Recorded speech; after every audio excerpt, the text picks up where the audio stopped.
ਗੱਲਬਾਤ ਹੋਵੇਗੀ Jalandhar central area ਦੀ। Jalandhar central area ਦੇ ਮੁੱਦੇ ਕੀ ਕੁਛ ਨੇ। ਜਿਹੜੇ ਕਹਿੰਦੇ ਵੋਟਾਂ ਪਈਆਂ, ਵੋਟਾਂ ਜ਼ਰੂਰ ਇਹਨਾਂ ਨੂੰ ਪਈਆਂ, ਉਹ ਕਾਂਗਰਸ ਔਰ ਆਮ ਆਦਮੀ ਪਾਰਟੀ ਦੀ ਮਿਲੀ ਭਗਤ ਨਾਲ ਪਈਆਂ ਸੀ। ਇਹ ਰੁਝਾਨਾਂ 'ਚ ਕਹਿੰਦੇ 100 ਸੀਟ 20 ਰਹਿ ਗਈਆਂ ਸੀ, ਇਸ ਵਾਰ ਸਿੰਗਲ ਡਿਜਿਟ 'ਚ ਜਾਣਾ। ਅਸੀਂ ਤੇ ਰੱਬ ਅੱਗੇ ਅਰਦਾਸ ਕਰਦੇ ਹਾਂ ਕਿ ਜੋ ਦਿੱਲੀ ਦਾ ਮਾਡਲ ਹੈ ਨਾ, ਉੱਦਾਂ ਦਾ ਕਿਤੇ ਪੰਜਾਬ ਦੇ ਵਿੱਚ ਕੋਈ ਪਾਰਟੀ ਲਾਗੂ ਕਰਨ ਦੀ ਕੋਸ਼ਿਸ਼ ਨਾ ਕਰੇ। ਜਿੰਨੇ ਵੀ ਉੱਥੇ ਮੁਹੱਲਾ ਕਲੀਨਿਕ ਇਹਨਾਂ ਨੇ ਬਣਾਏ ਆ, ਅੱਧੇ ਨਾਲੋਂ ਜ਼ਿਆਦਾ ਜਿਹੜੇ ਆ ਉਹ ਫਲॉप ਸ਼ੋਅ ਦੇ ਵਾਂਗੂ ਹੋਏ ਆ। ਬਿਲकुल ਸਾਫ਼ ਕਹਿ ਰਹੇ ਫਲॉप ਸ਼ੋਅ।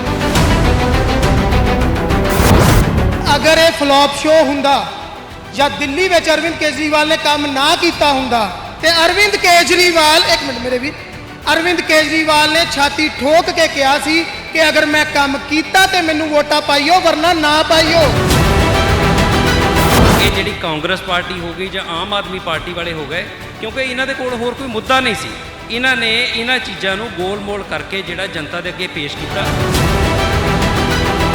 ਇਹ ਆਮ ਆਦਮੀ ਪਾਰਟੀ ਦਾ ਹੀ ਇੱਕ ਦੂਸਰਾ ਐਮਪੀ ਕਹਿ ਰਿਹਾ ਕਿ ਇਹ ਮੇਰੇ ਨਾਲ ਜਦੋਂ ਸੈਸ਼ਨ ਦੇ ਵਿੱਚ ਬੈਠਾ ਹੁੰਦਾ, ਮੇਰੇ ਕੋਲ ਬੈਠ ਨਹੀਂ ਹੁੰਦਾ, ਇਹਦੇ ਕੋਲ ਇੰਨੀ ਸ਼ਰਾਬ ਦੀ ਬਦਬੂ। ਬਿਲकुल ਹਾਂਜੀ।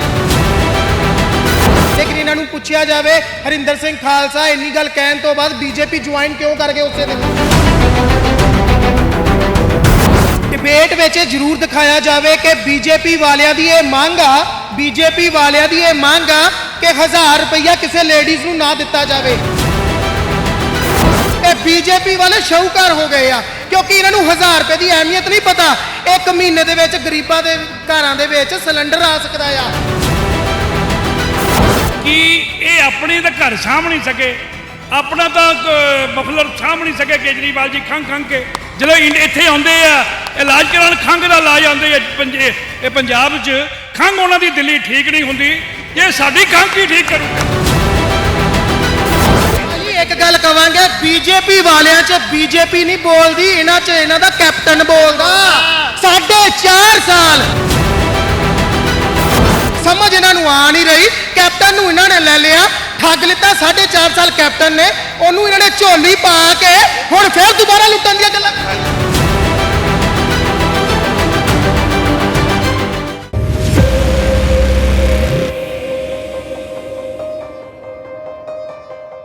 ਦਾਸ ਅਮਰ ਨਿਊਜ਼ ਦੀ ਇਸ ਖਾਸ ਪੇਸ਼ਕਸ਼ ਦੇ ਵਿੱਚ ਚੋਣ ਅਖਾੜਾ 2022 ਦੇ ਵਿੱਚ ਤੁਹਾਡਾ ਸਭ ਦਾ ਸਵਾਗਤ ਹੈ ਤੇ ਗੱਲਬਾਤ ਹੋਵੇਗੀ ਜਲੰਧਰ ਸੈਂਟਰਲ ਏਰੀਆ ਦੀ। ਜਲੰਧਰ ਸੈਂਟਰਲ ਏਰੀਆ ਦੇ ਵਿੱਚ ਇੱਥੇ ਦੇ ਵਿਧਾਇਕ ਨੇ ਕਿੰਨੇ ਕੁ ਵਿਕਾਸ ਕਰਾਏ ਨੇ। ਹਾਲਾਂਕਿ ਕਾਂਗਰਸ ਪਾਰਟੀ ਦੇ ਐਮਐਲਏ ਇੱਥੇ ਹੈਗੇ ਨੇ, ਪਰ ਇੱਥੇ ਇਸ ਸਮੇਂ ਮੌਜੂਦ ਨਹੀਂ ਹੈਗੇ। ਗੱਲਬਾਤ ਕਰਨ ਦੀ ਕੋਸ਼ਿਸ਼ ਕੀਤੀ, ਕਾਫੀ ਬੰਦਿਆਂ ਨਾਲ, ਕਾਉਂਸਲਰਾਂ ਨਾਲ ਵੀ ਗੱਲਬਾਤ ਕਰਨ ਦੀ ਕੋਸ਼ਿਸ਼ ਕੀਤੀ, ਪਰ ਇੱਥੇ ਮੌਜੂਦ ਕਿਸੇ ਕਾਰਨਾਂ ਕਰਕੇ ਨਹੀਂ ਹੋਏ। ਤਾਂ ਬਾਕੀ ਪਾਰਟੀਆਂ ਦੀ ਗੱਲਬਾਤ ਕਰ ਲਈਏ ਤਾਂ ਸ਼੍ਰੋਮਣੀ ਅਕਾਲੀ ਦਲ ਬਸਪਾ ਜਿਨ੍ਹਾਂ ਦਾ ਗੱਠਜੋੜ ਹੈਗਾ ਉਹ ਸਾਡੇ ਨਾਲ ਨੇ, ਬੀਜੇਪੀ ਹੈਗੀ ਹੈ ਤੇ ਆਮ ਆਦਮੀ ਪਾਰਟੀ ਹੈਗੀ ਹੈ। ਤੇ ਗੱਲਬਾਤ ਹੋਵੇਗੀ ਮੁੱਦਿਆਂ ਨੂੰ ਲੈ ਕੇ। ਆਖਰ ਜਲੰਧਰ ਸੈਂਟਰਲ ਏਰੀਆ ਦੇ ਮੁੱਦੇ ਕੀ ਕੁਛ ਨੇ। ਸਭ ਤੋਂ ਪਹਿਲਾਂ ਆਮ ਆਦਮੀ ਪਾਰਟੀ ਤੋਂ ਸ਼ੁਰੂ ਕਰ ਲੈਂਦੇ ਹਾਂ। ਸਭ ਤੋਂ ਪਹਿਲਾਂ ਜਲੰਧਰ ਸੈਂਟਰਲ ਏਰੀਏ ਦੇ 3 ਕਿਹੜੇ ਮੁੱਦੇ ਦੇਖਦੇ ਹੋ, ਤੇ ਅਗਰ ਆਮ ਆਦਮੀ ਪਾਰਟੀ ਦਾ ਐਮਐਲਏ ਇੱਥੇ ਬਣਦਾ ਤਾਂ ਕਿਹੜੇ ਮੁੱਦੇ ਜਿਹੜੇ ਨੇ ਸਭ ਤੋਂ ਪਹਿਲਾਂ ਸੋਲਵ ਹੋਣਗੇ? ਪਹਿਲੀ ਗੱਲ ਤਾਂ 2017 ਦੇ ਵਿੱਚ ਜਦੋਂ ਕਾਂਗਰਸ ਨੇ ਵਾਅਦੇ ਕੀਤੇ ਸੀਗੇ ਘਰ ਘਰ ਨੌਕਰੀ ਦੇ, ਬੇਰੋਜ਼ਗਾਰੀ ਭੱਤੇ ਦੇ, ਸਸਤੀ ਬਿਜਲੀ ਦਾ ਮੁੱਦਾ ਜਿਹੜਾ ਅਹਿਮ ਆ, ਕਾਰੋਬਾਰੀਆਂ ਦਾ 5 ਰੁਪਏ ਯੂਨਿਟ ਦਾ ਇਹਨਾਂ ਨੇ ਮੁੱਦਾ ਜਿਹੜਾ ਇਹਨਾਂ ਨੇ ਵਾਅਦਾ ਕੀਤਾ ਸੀ ਕਿ ਕਾਰੋਬਾਰੀਆਂ ਨੂੰ 5 ਰੁਪਏ ਯੂਨਿਟ ਲਗਾਈ ਜਾਊਗੀ, ਗਰੀਬਾਂ ਨੂੰ ਮਕਾਨ, ਸਮਾਰਟ ਸਿਟੀ ਬਣਾਇਆ ਜਾਊਗਾ, ਸਮਾਰਟਫੋਨ ਦਿੱਤੇ ਜਾਣਗੇ, ਨਸ਼ੇ ਤੋਂ ਛੁਟਕਾਰਾ ਹੋਵੇਗਾ, ਬਾਲੇ ਵਾਲੀਆਂ ਛੱਤਾਂ ਨੂੰ 1.5 ਲੱਖ ਰੁਪਈਆ ਗਰੀਬਾਂ ਨੂੰ ਦਿੱਤਾ ਜਾਵੇਗਾ। ਜਦ ਕਿ ਇਹਨਾਂ ਨੇ ਇੱਕ ਵੀ ਪਰਿਵਾਰ ਨੂੰ 1.5 ਲੱਖ ਰੁਪਈਆ ਬਾਲੇ ਵਾਲੀਆਂ ਛੱਤਾਂ ਦਾ ਨਹੀਂ ਦਿੱਤਾ। ਅਗਰ ਦੇਖਿਆ ਜਾਵੇ, ਅਗਰ ਇੱਕ ਜਾਂ ਦੋਵਾਂ ਨੂੰ ਦਿੱਤਾ ਹੋਏਗਾ ਤੇ 20 ਤੋਂ 30 ਹਜ਼ਾਰ ਉਸ ਪਰਿਵਾਰ ਦੇ ਪੱਲੇ ਪਏ ਹੋਣਗੇ। ਬਾਕੀ ਸਾਰੇ ਦੇ ਸਾਰੇ ਪੈਸੇ ਕਾਂਗਰਸੀ ਲੀਡਰ ਔਰ ਸਾਡਾ ਐਮਐਲਏ ਖਾ ਗਿਆ। ਗੱਲ ਕੀਤੀ ਜਾਵੇਗੀ ਨਸ਼ੇ ਨੂੰ, ਇਹਨਾਂ ਨੇ ਵੱਧ ਤੋਂ ਵੱਧ ਪ੍ਰਮੋਟ ਕੀਤਾ। ਸਮੈਕ, ਗਾਂਜਾ, ਨਕਲੀ ਸ਼ਰਾਬ ਧੜੱਲੇ ਨਾਲ ਵਿਕਦੀ ਨਜ਼ਰ ਆ ਰਹੀ ਆ। ਤੁਸੀਂ ਪਤਾ ਕਰ ਸਕਦੇ ਆ, ਕੋਵਿਡ ਦੇ ਦੌਰਾਨ ਇਹਨਾਂ ਨੇ ਜਿਹੜਾ ਸਰਕਾਰਾਂ ਵੱਲੋਂ ਰਾਸ਼ਨ ਦਿੱਤਾ ਜਾਣਾ ਸੀ ਉਹ ਵੀ ਇਹ ਖਾ ਗਏ। 5 ਪੈਟਰੋਲ ਪੰਪ ਸਾਡੇ ਐਮਐਲਏ ਨੇ ਬਣਾ ਲਏ ਆ। ਈਡੀ ਤੋਂ ਇਸ ਦੀ ਜਾਂਚ ਹੋਣੀ ਚਾਹੀਦੀ ਆ। ਜੂਆ, ਦੜਾ, ਸੱਟਾ, ਅੱਜ ਕੱਲ੍ਹ ਨਵੀਂ ਜਿਹੜੀ ਗੱਲ ਚੱਲੀ ਆ ਆਨਲਾਈਨ ਸੱਟਾ, ਇੱਕ ਬੰਦੇ ਕੋਲੋਂ ਇਹ 50 ਹਜ਼ਾਰ ਰੁਪਈਆ ਮਹੀਨਾ ਕਮਾ ਰਹੇ ਆ। ਸਾਡੀ ਲੜਾਈ ਨਾ ਕਾਂਗਰਸੀਆਂ ਨਾਲ ਆ ਤੇ ਨਾ ਹੀ ਕਿਸੇ ਬੀਜੇਪੀ ਵਾਲਿਆਂ ਨਾਲ। ਸਾਡੀ ਲੜਾਈ ਜਿਹੜੀ ਹੈਗੀ ਆ ਬੇਰੋਜ਼ਗਾਰੀ ਨਾਲ। ਗੁੰਡਾਗਰਦੀ ਨਾਲ, ਕਰਪਸ਼ਨ ਨਾਲ, ਮਾਫੀਆ ਰਾਜ ਨਾਲ ਸਾਡੀ ਲੜਾਈ ਆ। ਤੇ ਬਿਲਕੁਲ ਬੀਜੇਪੀ ਵੀ ਸਾਡੇ ਨਾਲ ਹੈ। ਤੁਸੀਂ ਕਿਹੜੇ ਮੁੱਦੇ ਦੇਖਦੇ ਹੋ? ਕਾਂਗਰਸ ਦਾ ਐਮਐਲਏ ਹੈਗਾ ਇੱਥੇ, ਤੇ ਸਾਫ਼ ਤੌਰ ਤੇ ਆਮ ਆਦਮੀ ਪਾਰਟੀ ਵੀ ਕਹਿ ਰਹੀ ਹੈ ਕਿ ਸਾਡੀ ਲੜਾਈ ਬੀਜੇਪੀ ਨਾਲ ਨਹੀਂ ਹੈਗੀ, ਸ਼੍ਰੋਮਣੀ ਅਕਾਲੀ ਦਲ ਕਾਂਗਰਸ ਨਾਲ ਨਹੀਂ ਹੈਗੀ, ਬੇਰੋਜ਼ਗਾਰੀ ਨਾਲ ਹੈਗੀ ਹੈ। ਦੇਖੋ ਕਿ ਕਾਂਗਰਸ ਹਾਰ ਸਵੀਕਾਰ ਕਰ ਚੁੱਕੀ ਹੈ। ਕਾਂਗਰਸ ਕੋਲ ਵਿਕਾਸ ਦੇ ਨਾਮ ਤੇ ਦੱਸਣ ਲਈ ਕੁਝ ਨਹੀਂ ਹੈ। ਔਰ ਇਹ ਜਿਹੜਾ ਕੇਂਦਰੀ ਵਿਧਾਨ ਸਭਾ ਹਲਕਾ ਆਮ ਆਦਮੀ ਪਾਰਟੀ ਦੇ ਮੇਰੇ ਮਿੱਤਰ ਨੇ ਬਹੁਤ ਵਧੀਆ ਗੱਲ ਕਹੀ ਕਿ ਉਹਨਾਂ ਦਾ ਕਿਸੇ ਨਾਲ ਮੁਕਾਬਲਾ ਨਹੀਂ, ਕਿਉਂਕਿ ਉਹ ਕਿਸੇ ਮੁਕਾਬਲੇ 'ਚ ਹੈ ਹੀ ਨਹੀਂ, ਤੇ ਉਹਨਾਂ ਨਾਲ ਮੁਕਾਬਲਾ ਕਿਹੜੀ ਪਾਰਟੀ ਕਰੇਗੀ। ਇਸ ਕਰਕੇ ਸਾਡਾ ਜਿਹੜਾ ਮੁੱਦਾ ਹੈ, ਭਾਰਤੀ ਜਨਤਾ ਪਾਰਟੀ ਕੇਂਦਰੀ ਵਿਧਾਨ ਸਭਾ ਦੇ ਹਲਕੇ 'ਚ ਵਿਕਾਸ ਦੇ ਨਾਮ ਤੇ ਚੁਣਾਵ ਲੜੇਗੀ। ਆਪਣੇ ਕੀਤੀਆਂ ਡਿਵੈਲਪਮੈਂਟ ਸਾਡੇ ਇੱਥੇ ਉਮੀਦਵਾਰ ਹੈ ਮਨੋਰੰਜਨ ਕਾਲੀਆ ਜੀ, ਜਿਨ੍ਹਾਂ ਨੇ ਆਪਣੇ ਮਿਨਿਸਟਰ ਰਹਿੰਦੇ ਸਿਵਲ ਹਸਪੀਟਲ ਦਿੱਤਾ, ਫਲਾਈਓਵਰਸ ਦਿੱਤੇ, ਔਰ ਜਲੰਧਰ ਦੇ ਅੰਦਰ ਪਿਮਸ ਲੈਂਦਾ, ਜਲੰਧਰ ਨੇ ਪਹਿਲੀ ਵਾਰੀ ਬੀਐਸਸੀ ਨਰਸਿੰਗ ਦਾ ਲਿਆਂਦਾ, ਔਰ ਜਲੰਧਰ ਦੇ ਅੰਦਰ ਵਧੀਆ ਰੋਡ ਸਟਰਕਚਰ ਦਿੱਤਾ, ਸੀਵਰੇਜ ਪਾਈਪਲਾਈਨ ਸਿਸਟਮ ਵਧੀਆ ਦਿੱਤਾ, ਜਿਹੜਾ ਅੱਜ ਚਰਮਰਾ ਚੁੱਕਾ ਹੈ। ਜਲੰਧਰ ਦੇ ਅੰਦਰ ਇਹਨਾਂ 5 ਸਾਲਾਂ ਦੇ ਵਿੱਚ ਕੇਂਦਰੀ ਵਿਧਾਨ ਸਭਾ 'ਚ ਜੇ ਕੁਝ ਹੋਇਆ ਤਾਂ ਸਿਰਫ ਭ੍ਰਸ਼ਟਾਚਾਰ ਹੋਇਆ, ਜਿਸ ਦੇ ਆਰੋਪ ਕਿਸੇ ਰਾਜਨੀਤਿਕ ਦਲ ਨੇ ਨਹੀਂ ਲਾਏ, ਇਸੇ ਹੀ ਪਾਰਟੀ ਦੇ ਕਾਂਗਰਸ ਪਾਰਟੀ ਦੇ ਕਾਉਂਸਲਰਾਂ ਨੇ ਲਾਏ। ਜਲੰਧਰ ਦੇ ਵਿੱਚ ਕੇਂਦਰੀ ਵਿਧਾਨ ਸਭਾ 'ਚ ਹੋਇਆ ਵਿਕਾਸ ਨਸ਼ੇ ਦਾ ਹੋਇਆ। ਕੋਵਿਡ ਦੇ ਦੌਰਾਨ ਜਿੱਥੇ ਕਾਂਗਰਸ ਕੋਵਿਡ ਦੀ ਦਵਾਈਆਂ ਵੇਚਣ ਦੇ ਵਿੱਚ ਲੱਗੀ ਸੀ, ਉੱਥੇ ਇਹਨਾਂ ਦੇ ਵਿਧਾਇਕ ਜਲੰਧਰ ਕੇਂਦਰ ਦੇ ਬੇਰੀ ਜੀ ਦੇ ਇਲਾਕੇ 'ਚ ਰਾਸ਼ਨ ਜਿਹੜਾ ਗਰੀਬਾਂ ਨੂੰ ਮਿਲਣਾ ਸੀ ਉਹ ਨਹੀਂ ਮਿਲਿਆ, ਔਰ ਮਿਲਿਆ ਕੀ? ਨਸ਼ਾ ਮਿਲਿਆ। ਨਸ਼ੇ ਡਿਊਰਿੰਗ ਕੋਵਿਡ ਓਵਰਡੋਜ਼ ਨਸ਼ੇ ਦੇ ਨਾਲ ਨੌਜਵਾਨ ਮਰੇ। ਔਰ ਮੈਂ ਸਮਝਦਾ ਕੇਂਦਰੀ ਵਿਧਾਨ ਸਭਾ ਹਲਕਾ ਦੇ ਵਿੱਚ ਇਸ ਵਾਰ ਕਾਂਗਰਸ ਦਾ ਜਾਣਾ ਤੈਅ, ਔਰ ਭਾਰਤੀ ਜਨਤਾ ਪਾਰਟੀ ਦਾ ਕਮਲ ਖਿਲਣਾ, ਔਰ ਮਨੋਰੰਜਨ ਕਾਲੀਆ ਜੀ ਦਾ ਜਿੱਤਣਾ ਤੈਅ। ਪਰ ਸ਼੍ਰੋਮਣੀ ਅਕਾਲੀ ਦਲ ਵੀ ਸਾਡੇ ਨਾਲ ਹੈ, ਜਾਣ ਲੈਂਦੇ ਹਾਂ। ਤੇ ਕਿਸ ਤਰ੍ਹਾਂ ਨਾਲ ਸ਼੍ਰੋਮਣੀ ਅਕਾਲੀ ਦਲ ਪਹਿਲੇ ਬੀਜੇਪੀ ਸੱਤਾ ਦੇ ਵਿੱਚ ਸੀਗੀ, ਹੁਣ ਗੱਠਜੋੜ ਟੁੱਟ ਚੁੱਕਿਆ, ਬੀਐਸਪੀ ਦੇ ਨਾਲ ਹੈਗਾ। ਤੁਹਾਡਾ ਕੀ ਵਿਜ਼ਨ ਹੈਗਾ ਜਲੰਧਰ ਸੈਂਟਰਲ ਦੇ ਵਿੱਚ? ਦੇਖੋ, ਜਿੱਥੋਂ ਤੱਕ ਗੱਠਜੋੜ ਦੀ ਗੱਲ ਹੈਗੀ ਆ, ਗੱਠਜੋੜ ਦੋ ਪਾਰਟੀਆਂ ਦਾ ਜਿਹੜਾ ਹੈ ਨਾ, ਉਹ ਸਿਰਫ ਮੁੱਦਿਆਂ ਦੇ ਨਾਤੇ ਹੁੰਦਾ ਆ, ਕਿਉਂਕਿ ਜਦੋਂ ਮੁੱਦੇ ਸਾਂਝੇ ਸੀ ਤੇ ਗੱਠਜੋੜ ਵੀ ਕਾਮਯਾਬੀ ਦੇ ਨਾਲ ਚੱਲਦਾ ਰਿਹਾ। ਪਰ ਜਦੋਂ ਇੱਕ ਕਿਸਾਨੀ ਦੇ ਮੁੱਦੇ ਦੇ ਉੱਤੇ ਆ ਕੇ ਜਿਹੜੇ ਆ ਵਿਚਾਰਧਾਰਾ ਵੱਖਰੀ ਹੋ ਗਈ, ਤਾਂ ਉੱਥੇ ਸ਼੍ਰੋਮਣੀ ਅਕਾਲੀ ਦਲ ਨੇ ਸਟੈਂਡ ਲਿਆ, ਨਾ ਕਿ ਆਪਣੀ ਸੱਤਾ ਦੇ ਵਿੱਚ ਕਾਇਮ ਰਹਿਣ ਦਾ ਲਾਲਚ ਮਨ ਦੇ ਵਿੱਚ ਰੱਖਿਆ, ਬਲਕਿ ਆਪਣਾ ਜਿੱਦਾਂ ਬੀਬਾ ਹਰਸਿਮਰਤ ਕੌਰ ਉਹਨਾਂ ਨੇ ਆਪਣੀ ਸੈਂਟਰ ਤੋਂ ਕੁਰਸੀ ਵੀ ਛੱਡੀ ਹੈ, ਔਰ ਹੋਰ ਵੀ ਬੜੇ ਸਾਰੇ ਜਿਹੜੇ ਆ ਉਹ ਤਿਆਗ ਕੀਤੇ ਆ ਸ਼੍ਰੋਮਣੀ ਅਕਾਲੀ ਦਲ ਦੀ ਲੀਡਰਸ਼ਿਪ ਨੇ। ਇਸ ਕਰਕੇ ਜਿੱਥੋਂ ਤੱਕ ਗੱਠਜੋੜ ਦੀ ਗੱਲ ਆ, ਉਹ ਮੁੱਦਿਆਂ ਦੇ ਨਾਤੇ ਹੁੰਦਾ ਆ। ਬੀਜੇਪੀ ਦੇ ਨਾਲ ਨਹੀਂ ਦੇਖਦੇ ਸੀਗੇ ਕਿ ਪੰਜਾਬ ਦਾ ਭਲਾ ਹੋ ਸਕਦਾ ਬੀਜੇਪੀ ਦੇ ਨਾਲ? ਨਹੀਂ, ਦੇਖੋ, ਜਿੰਨੀ ਦੇਰ ਬੀਜੇਪੀ ਦੇ ਨਾਲ ਗੱਠਜੋੜ ਸੀ, ਉਨੀ ਦੇਰ ਵੱਡੇ ਭਰਾ ਦੇ ਨਾਤੇ ਅਕਾਲੀ ਦਲ ਨੇ ਉਹਨਾਂ ਦੇ ਨਾਲ ਕਦਮ ਨਾਲ ਕਦਮ ਮਿਲਾ ਕੇ, ਮੋਢੇ ਨਾਲ ਮੋਢਾ ਮਿਲਾ ਕੇ ਪੰਜਾਬ ਦਾ ਵਿਕਾਸ ਕੀਤਾ। ਮੁੱਖ ਮੰਤਰੀ ਸਰਦਾਰ ਪ੍ਰਕਾਸ਼ ਸਿੰਘ ਬਾਦਲ ਰਹੇ, ਉਹਨਾਂ ਦੀ ਰਹਿਨੁਮਾਈ ਦੇ ਹੇਠ, ਉਹਨਾਂ ਦੀ ਪਲਾਨਿੰਗ, ਉਹਨਾਂ ਦੀ ਸਟ੍ਰੈਟਜੀ ਦੇ ਤਹਿਤ ਬੀਜੇਪੀ ਦੇ ਜਿਹੜੇ ਸਾਡੇ ਸਾਥੀ ਸੀ ਉਹਨਾਂ ਦੇ ਨਾਲ ਰਲ ਕੇ ਕੰਮ ਕੀਤਾ। ਪਰ ਜਿੱਥੇ ਕਿਸਾਨੀ, ਦੇਖੋ ਪੰਜਾਬ ਜਿਹੜਾ ਆ ਕਿਸਾਨੀ ਪ੍ਰਧਾਨ ਜਿਹੜਾ ਸੂਬਾ ਆ, ਔਰ ਜਿਹੜਾ ਕਿਸਾਨਾਂ ਦੇ ਉੱਪਰ ਜਿਹੜੇ ਉਹਨਾਂ ਦੇ ਹੱਕਾਂ ਤੇ ਜਦੋਂ ਡਾਕਾ ਪੈਣ ਦੀ ਗੱਲ ਆਈ, ਤਾਂ ਉੱਥੇ ਸਾਰੇ ਲਾਲਚ ਛੱਡ ਕੇ, ਸੱਤਾ ਦਾ ਲਾਲਚ ਛੱਡ ਕੇ ਸ਼੍ਰੋਮਣੀ ਅਕਾਲੀ ਦਲ ਨੇ ਸਟੈਂਡ ਲਿਆ ਤੇ ਇਹ ਗੱਠਜੋੜ ਤੋੜਨ ਲਈ ਮਜਬੂਰ ਹੋਏ। ਸਟੈਂਡ ਕਿਉਂ ਲਿਆ? ਕਿਉਂਕਿ ਲੱਗਦਾ ਨਹੀਂ ਸੀਗਾ ਕਿ ਬੀਜੇਪੀ ਦੇ ਨਾਲ ਪੰਜਾਬ ਨੂੰ ਸਵਾਰਿਆ ਜਾ ਸਕਦਾ? ਨਹੀਂ, ਦੇਖੋ, ਤੁਹਾਨੂੰ ਸਭ ਨੂੰ ਪਤਾ ਹੈ ਕਿ ਜਿਹੜਾ ਕਿਸਾਨੀ ਮੁੱਦਾ ਸੀਗਾ, ਉਹਦੇ ਉੱਪਰ ਕਿਸਾਨਾਂ ਨੇ ਕਿੰਨਾ ਲੰਬਾ ਸਮਾਂ ਜਿਹੜਾ ਹੈ ਉਹ ਸੰਘਰਸ਼ ਕੀਤਾ, ਉਹਦੇ ਵਿੱਚ ਕਿੰਨੀਆਂ ਸ਼ਹੀਦੀਆਂ ਵੀ ਹੋਈਆਂ, ਔਰ ਕਿੰਨੇ ਵੱਡੇ ਜਿਹੜੇ ਆ ਉਹ ਕੰਪਰੋਮਾਈਜ਼ਸ ਜਿਹੜੇ ਕਰਨੇ ਪਏ। ਤੇ ਜਿਹੜਾ ਪੰਜਾਬ ਦੇ ਲੀਡਰ ਵੀ ਤਾਂ ਕਹਿ ਰਹੇ ਸੀਗੇ ਕਿ ਕਾਨੂੰਨ ਜਿਹੜੇ ਨੇ ਵਧੀਆ ਨੇ, ਫਿਰ ਗੱਠਜੋੜ ਤੋੜਨ ਦੀ ਲੋੜ ਕਿਉਂ? ਇਹ ਜਿਹੜੀਆਂ ਚੀਜ਼ਾਂ ਜਿਹੜੀਆਂ ਨਾ, ਇਹ ਜਿਹੜੀ ਕਾਂਗਰਸ ਪਾਰਟੀ ਹੋ ਗਈ ਜਾਂ ਆਮ ਆਦਮੀ ਪਾਰਟੀ ਵਾਲੇ ਹੋ ਗਏ, ਕਿਉਂਕਿ ਇਹਨਾਂ ਦੇ ਕੋਲ ਹੋਰ ਕੋਈ ਮੁੱਦਾ ਨਹੀਂ ਸੀ, ਇਹਨਾਂ ਨੇ ਇਹਨਾਂ ਚੀਜ਼ਾਂ ਨੂੰ ਗੋਲ-ਮੋਲ ਕਰਕੇ ਜਿਹੜਾ ਜਨਤਾ ਦੇ ਅੱਗੇ ਪੇਸ਼ ਕੀਤਾ, ਔਰ ਜਨਤਾ ਨੂੰ ਧੋਖਾ ਦੇਣ। ਬਿਲਕੁਲ ਕਹਿ ਰਹੇ ਕਿ ਆਮ ਆਦਮੀ ਪਾਰਟੀ ਕੋਲ ਕੋਈ ਮੁੱਦਾ ਨਹੀਂ ਸੀਗਾ ਇਸ ਕਿਸਾਨੀ ਜਿਹੜੇ ਬਿੱਲ ਸੀਗੇ ਇਹਨਾਂ ਨੂੰ ਲੈ ਕੇ, ਇਸ ਕਰਕੇ ਹੀ ਇਹ ਗੱਠਜੋੜ ਤੋੜਨਾ ਪਿਆ। ਜਿੰਨੇ ਵੀ ਕਿਸਾਨਾਂ ਨੇ ਧਰਨੇ ਲਗਾਏ, ਆਮ ਆਦਮੀ ਪਾਰਟੀ ਹਰ ਧਰਨੇ ਦੇ ਵਿੱਚ ਗਈ ਤੇ ਦਿੱਲੀ ਦੇ ਵਿੱਚ ਜਿੰਨਾ ਹੋ ਸਕਿਆ ਅਰਵਿੰਦ ਜੀ ਦੀ ਸਰਕਾਰ ਨੇ ਉਹਨਾਂ ਦੀ ਮਦਦ ਕੀਤੀ ਆ। ਤੁਸੀਂ ਪਤਾ ਕਰ ਸਕਦੇ ਆ, ਆਮ ਆਦਮੀ ਪਾਰਟੀ ਦੇ ਆਉਣ ਨਾਲ ਅਗਰ ਅਸੀਂ ਸਹੀ ਮੈਨੇ 'ਚ ਦੇਖਿਆ ਜਾਵੇ ਤੇ ਸਾਰਿਆਂ ਨੂੰ ਸਸਤੀ ਬਿਜਲੀ, free medical, A class school, 1000 ਰੁਪਈਆ ਆਪਣੀਆਂ ਭੈਣਾਂ ਨੂੰ, ਤੇ ਮੁਹੱਲਾ ਕਲੀਨਿਕ, ਨਸ਼ਾ ਖਤਮ, ਮਾਫੀਆ ਖਤਮ, ਬੇਰੋਜ਼ਗਾਰੀ ਖਤਮ ਹੋਵੇਗੀ। ਇਸ ਦੇ ਨਾਲ ਹਰ ਪਰਿਵਾਰ ਦਾ 5 ਤੋਂ 10,000 ਰੁਪਈਆ ਹਰ ਮਹੀਨੇ ਬਚੇਗਾ। ਇਸ ਦੇ ਨਾਲ ਲੋਕਾਂ ਦੀ 10 ਤੋਂ 20 ਸਾਲ ਉਮਰ ਲੰਬੀ ਵੀ ਹੋਵੇਗੀ। ਉਹ ਕਿਸ ਤਰ੍ਹਾਂ, ਮੈਂ ਤੁਹਾਨੂੰ 1 ਮਿੰਟ ਦੇ ਵਿੱਚ ਦੱਸ ਰਿਹਾ।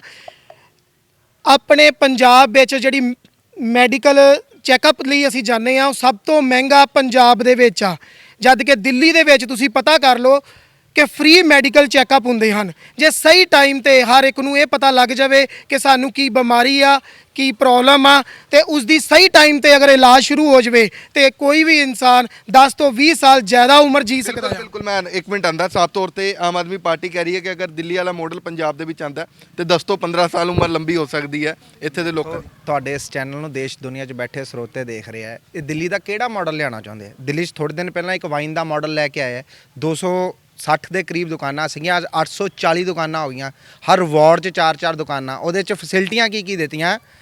30% ਲੇਡੀਜ਼ ਨੂੰ ਲੈਸ ਮਿਲੂਗੀ। ਉਹਦੇ 'ਚ ਫੈਸਿਲਿਟੀ ਕੀ ਕੀਤੀ? 10 ਵਜੇ ਤੋਂ ਲੈ ਅੱਗੇ ਠੇਕੇ ਬੰਦ ਹੋਏ ਸੀ, ਹੁਣ 3 ਵਜੇ ਤੱਕ ਖੁੱਲਣਗੇ। ਉਹਦੇ 'ਚ ਫੈਸਿਲਿਟੀ ਕੀ ਕੀਤੀ? 18 ਸਾਲ ਦਾ ਨੌਜਵਾਨ, ਅੱਗੇ ਉੱਥੇ ਰਿਸਟ੍ਰਿਕਟਡ ਏਜ ਸੀਗੀ, ਹੁਣ 16 ਸਾਲ ਕਰ ਦਿੱਤੀ। ਇਹ ਇਹਨਾਂ ਨੇ ਦਿੱਤੀ ਹੈਲਥ ਇਨਫਰਾਸਟ੍ਰਕਚਰ ਤੇ ਆ ਜੀ, ਡਰੱਗ ਦੀ ਇਹਨਾਂ ਦੀ ਪਾਲਿਸੀ ਦੱਸੀ ਹੈ। ਔਰ ਦਿੱਤੇ ਕਿਹਨੂੰ ਹੈ? ਦੀਪ ਮਲਹੋਤਰਾ, ਜਿਹਦੇ ਉੱਤੇ ਆਪ ਐਲੀਗੇਸ਼ਨ ਲਾਉਂਦੇ ਸੀ ਸ਼ਰਾਬ ਮਾਫੀਆ ਦੇ, ਉਹਨੂੰ ਦਿੱਤੇ। ਔਰ ਮੈਂ ਸਮਝਦਾ ਜਿਹੜੀ ਹੈਲਥ ਇਨਫਰਾਸਟ੍ਰਕਚਰ ਦੀ ਇਹ ਗੱਲ ਕਰਦੇ ਆ, ਇਹਨਾਂ ਨੇ ਕਿਹਾ ਸੀ 1000 ਮੁਹੱਲਾ ਕਲੀਨਿਕ ਖੋਲਾਂਗੇ। ਆਰਟੀਆਈ 'ਚ ਖੁਲਾਸਾ ਹੋਇਆ 169 ਖੁੱਲੇ ਆ, ਉਹਦੇ 'ਚ ਵੀ ਡਾਕਟਰ ਪੂਰੇ ਨਹੀਂ ਹੈ। ਔਰ ਜਿਹੜੇ ਚੱਲ ਰਹੇ ਆ ਉਹਨਾਂ ਦੇ ਅੰਦਰ ਸਾਰੇ ਅਸੀਂ ਦੇਖਦੇ ਆ ਮੀਡੀਆ ਦੇ ਵਿੱਚ, ਕਿਤੇ ਗਾਵਾਂ ਤੇ ਕਿਤੇ ਗਧੇ ਘੁੰਮ ਰਹੇ ਆ। ਔਰ ਇਹਨਾਂ ਨੇ ਕਿਹਾ ਜੇ ਹੈਲਥ ਇਨਫਰਾਸਟ੍ਰਕਚਰ ਇਹਨਾਂ ਦਾ ਇੰਨਾ ਵਧੀਆ ਸੀ ਤਾਂ ਕੋਵਿਡ ਦੇ ਦੌਰਾਨ ਦਿੱਲੀੋਂ 1,20,000 ਰੁਪਏ ਦੀ ਐਂਬੂਲੈਂਸ ਕਰਕੇ ਲੋਕ ਜਲੰਧਰ ਇਲਾਜ ਬਿਲਕੁਲ ਸਾਫ ਤੌਰ ਤੇ ਕਹਿ ਰਹੇ ਆ ਕਿ ਅਗਰ ਇੰਨਾ ਵਧੀਆ ਸੀਗਾ ਤਾਂ ਫਿਰ ਪੰਜਾਬ 'ਚ ਲੋਕ ਕਿਉਂ ਆਏ ਇਲਾਜ ਕਰਾਉਣ? ਜਿਹੜੇ ਲੋਕ ਇਹ ਗੱਲਾਂ ਕਰ ਰਹੇ ਨਾ, ਅਸੀਂ ਆਮ ਜਨਤਾ ਨੂੰ ਵੀ ਤੇ ਲੋਕਾਂ ਨੂੰ ਇਹ ਗੁਜ਼ਾਰਿਸ਼ ਕਰਾਂਗੇ, ਇੱਕ ਵਾਰੀ ਤੁਸੀਂ ਦਿੱਲੀ ਦੇ ਵਿੱਚ ਫੋਨ ਕਰਕੇ ਆਪਣੇ ਰਿਸ਼ਤੇਦਾਰਾਂ ਨੂੰ, ਆਪਣੇ ਭਰਾਵਾਂ ਨੂੰ, ਭੈਣਾਂ ਨੂੰ ਇੱਕ ਵਾਰੀ ਪਤਾ ਕਰਕੇ ਆਮ ਆਦਮੀ ਪਾਰਟੀ ਨੂੰ ਵੋਟ ਪਾਓ। ਹਾਂਜੀ ਹਾਂਜੀ ਲੋਕ ਜਾਣਦੇ ਆ, ਲੋਕ ਜਾਣਦੇ ਆ ਆਕਸੀਜਨ ਦੀ ਕਿੱਲਤ ਕਰਕੇ ਹਜ਼ਾਰਾਂ ਲੋਕ ਮਰੇ। ਸੁਪਰੀਮ ਕੋਰਟ ਨੇ ਕਿਹਨੂੰ ਡੰਡਾ ਦਿੱਤਾ? ਕੇਜਰੀਵਾਲ ਸਰਕਾਰ ਨੂੰ। ਜਿਹੜੇ ਕਹਿੰਦੇ ਵੋਟਾਂ ਪਈਆਂ, ਵੋਟਾਂ ਜ਼ਰੂਰ ਇਹਨਾਂ ਨੂੰ ਪਈਆਂ, ਉਹ ਕਾਂਗਰਸ ਔਰ ਆਮ ਆਦਮੀ ਪਾਰਟੀ ਦੀ ਮਿਲੀ ਭਗਤ ਨਾਲ ਪਈਆਂ ਸੀ। ਪਿਛਲੀ ਵਾਰੀ ਵੀ ਇਹ ਰੁਝਾਨਾਂ 'ਚ ਕਹਿੰਦੇ 100 ਸੀਟ 20 ਰਹਿ ਗਈਆਂ ਸੀ, ਇਸ ਵਾਰ ਸਿੰਗਲ ਡਿਜਿਟ 'ਚ ਜਾਣਾ, ਕਿਉਂਕਿ ਇੱਥੇ ਕਾਂਗਰਸ ਨੇ ਖੁਦ ਚੁਣਾਵ ਲੜਨਾ, ਇਹਨਾਂ ਦਾ ਸਮਰਥਨ ਨਹੀਂ ਕਰਨਾ ਦਿੱਲੀ ਵਾਂਗ। ਔਰ ਸਭ ਤੋਂ ਵੱਡੀ ਗੱਲ, ਇਹ ਪੰਜਾਬੀਆਂ ਦੀ ਗੱਲ ਕਰਦੇ ਆ।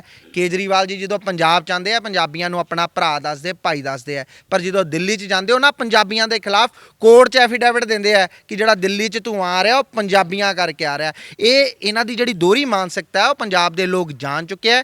ਇਹਨਾਂ ਦਾ ਕੋਈ ਦਿੱਲੀ ਮਾਡਲ ਨਹੀਂ ਹੈ, ਕਰਪਸ਼ਨ ਦਾ ਮਾਡਲ ਹੈ। ਇਹਨਾਂ ਨੇ ਕੋਈ ਇਹੋ ਜਿਹਾ ਕੰਮ, ਕਿਉਂਕਿ ਲੋਕਾਂ ਦੇ ਕਾਂਗਰਸ ਇਹਨਾਂ ਦੀ ਵਿਧਾਨ ਸਭਾ ਚੋਣਾਂ 'ਚ ਮਦਦ ਕਰਦੀ ਸੀ ਤਾਂ ਜਿੱਤਦੇ ਸੀ। ਲੋਕ ਸਭਾ ਇਸ ਲਈ ਬੀਜੇਪੀ ਲੜਦੀ ਹੈ, ਉਦੋਂ ਕਾਂਗਰਸ ਵੀ ਲੜਦੀ ਅਲੱਗ, ਆਪ ਵੀ ਲੜਦੀ ਤੇ ਬੀਜੇਪੀ ਲੜਦੀ, ਇਸ ਲਈ ਸਾਰੇ ਲੋਕ ਸਭਾ ਅਸੀਂ ਜਿੱਤਦੇ ਹਾਂ। ਬਿਲਕੁਲ ਸ਼੍ਰੋਮਣੀ ਅਕਾਲੀ ਦਲ ਕੀ ਕੁਝ ਸੋਚਦੀ ਹੈ? ਲੱਗਦਾ ਹੈ ਕਿ ਦਿੱਲੀ ਵਾਲਾ ਮਾਡਲ ਪੰਜਾਬ ਦੇ ਵਿੱਚ ਫਿੱਟ ਹੋ ਸਕਦਾ? ਦੇਖੋ ਜੀ, ਅਸੀਂ ਤੇ ਰੱਬ ਅੱਗੇ ਅਰਦਾਸ ਕਰਦੇ ਹਾਂ ਕਿ ਜੋ ਦਿੱਲੀ ਦਾ ਮਾਡਲ ਹੈ ਨਾ, ਉੱਦਾਂ ਦਾ ਕਿਤੇ ਪੰਜਾਬ ਦੇ ਵਿੱਚ ਕੋਈ ਪਾਰਟੀ ਲਾਗੂ ਕਰਨ ਦੀ ਕੋਸ਼ਿਸ਼ ਨਾ ਕਰੇ। ਕਿਉਂਕਿ ਦੇਖੋ, ਜਿਹੜੀ ਵੀ ਡਿਬੇਟ ਕਰਨੀ ਚਾਹੀਦੀ ਆ ਉਹ ਤੱਥਾਂ ਦੇ ਆਧਾਰ ਤੇ ਕਰਨੀ ਚਾਹੀਦੀ ਆ। ਸ਼੍ਰੋਮਣੀ ਅਕਾਲੀ ਦਲ ਦਾ ਇਹ ਮੰਨਣਾ ਆ। ਤੁਸੀਂ ਮੈਨੂੰ ਆਰਟੀਆਈ ਦੀਆਂ ਰਿਪੋਰਟਾਂ ਪਈਆਂ ਆ, ਇਹ ਸਾਹਮਣੇ ਸਾਡੇ ਆਮ ਆਦਮੀ ਪਾਰਟੀ ਦੇ ਵੀਰ ਖੜੇ ਆ। ਵੀਰ ਜੀ ਮੇਰੀ ਗੱਲ ਸੁਣੋ, ਸਾਹਮਣੇ ਆਮ ਆਦਮੀ ਪਾਰਟੀ ਦੇ ਮੇਰੇ ਵੀਰ ਖੜੇ ਆ। ਕਿੰਨੇ ਲੋਕਾਂ ਨੇ ਆਰਟੀਆਈ ਪਾਈ ਆ? ਇੱਕ ਵੀ ਜੇ ਕੇਜਰੀਵਾਲ ਨੇ ਦਿੱਲੀ ਦੇ ਵਿੱਚ ਸਕੂਲ ਬਣਾਇਆ ਹੋਵੇ ਉਹਦਾ ਮੇਰੇ ਵੀਰ ਨਾਂ ਲੈ ਦੇਣ।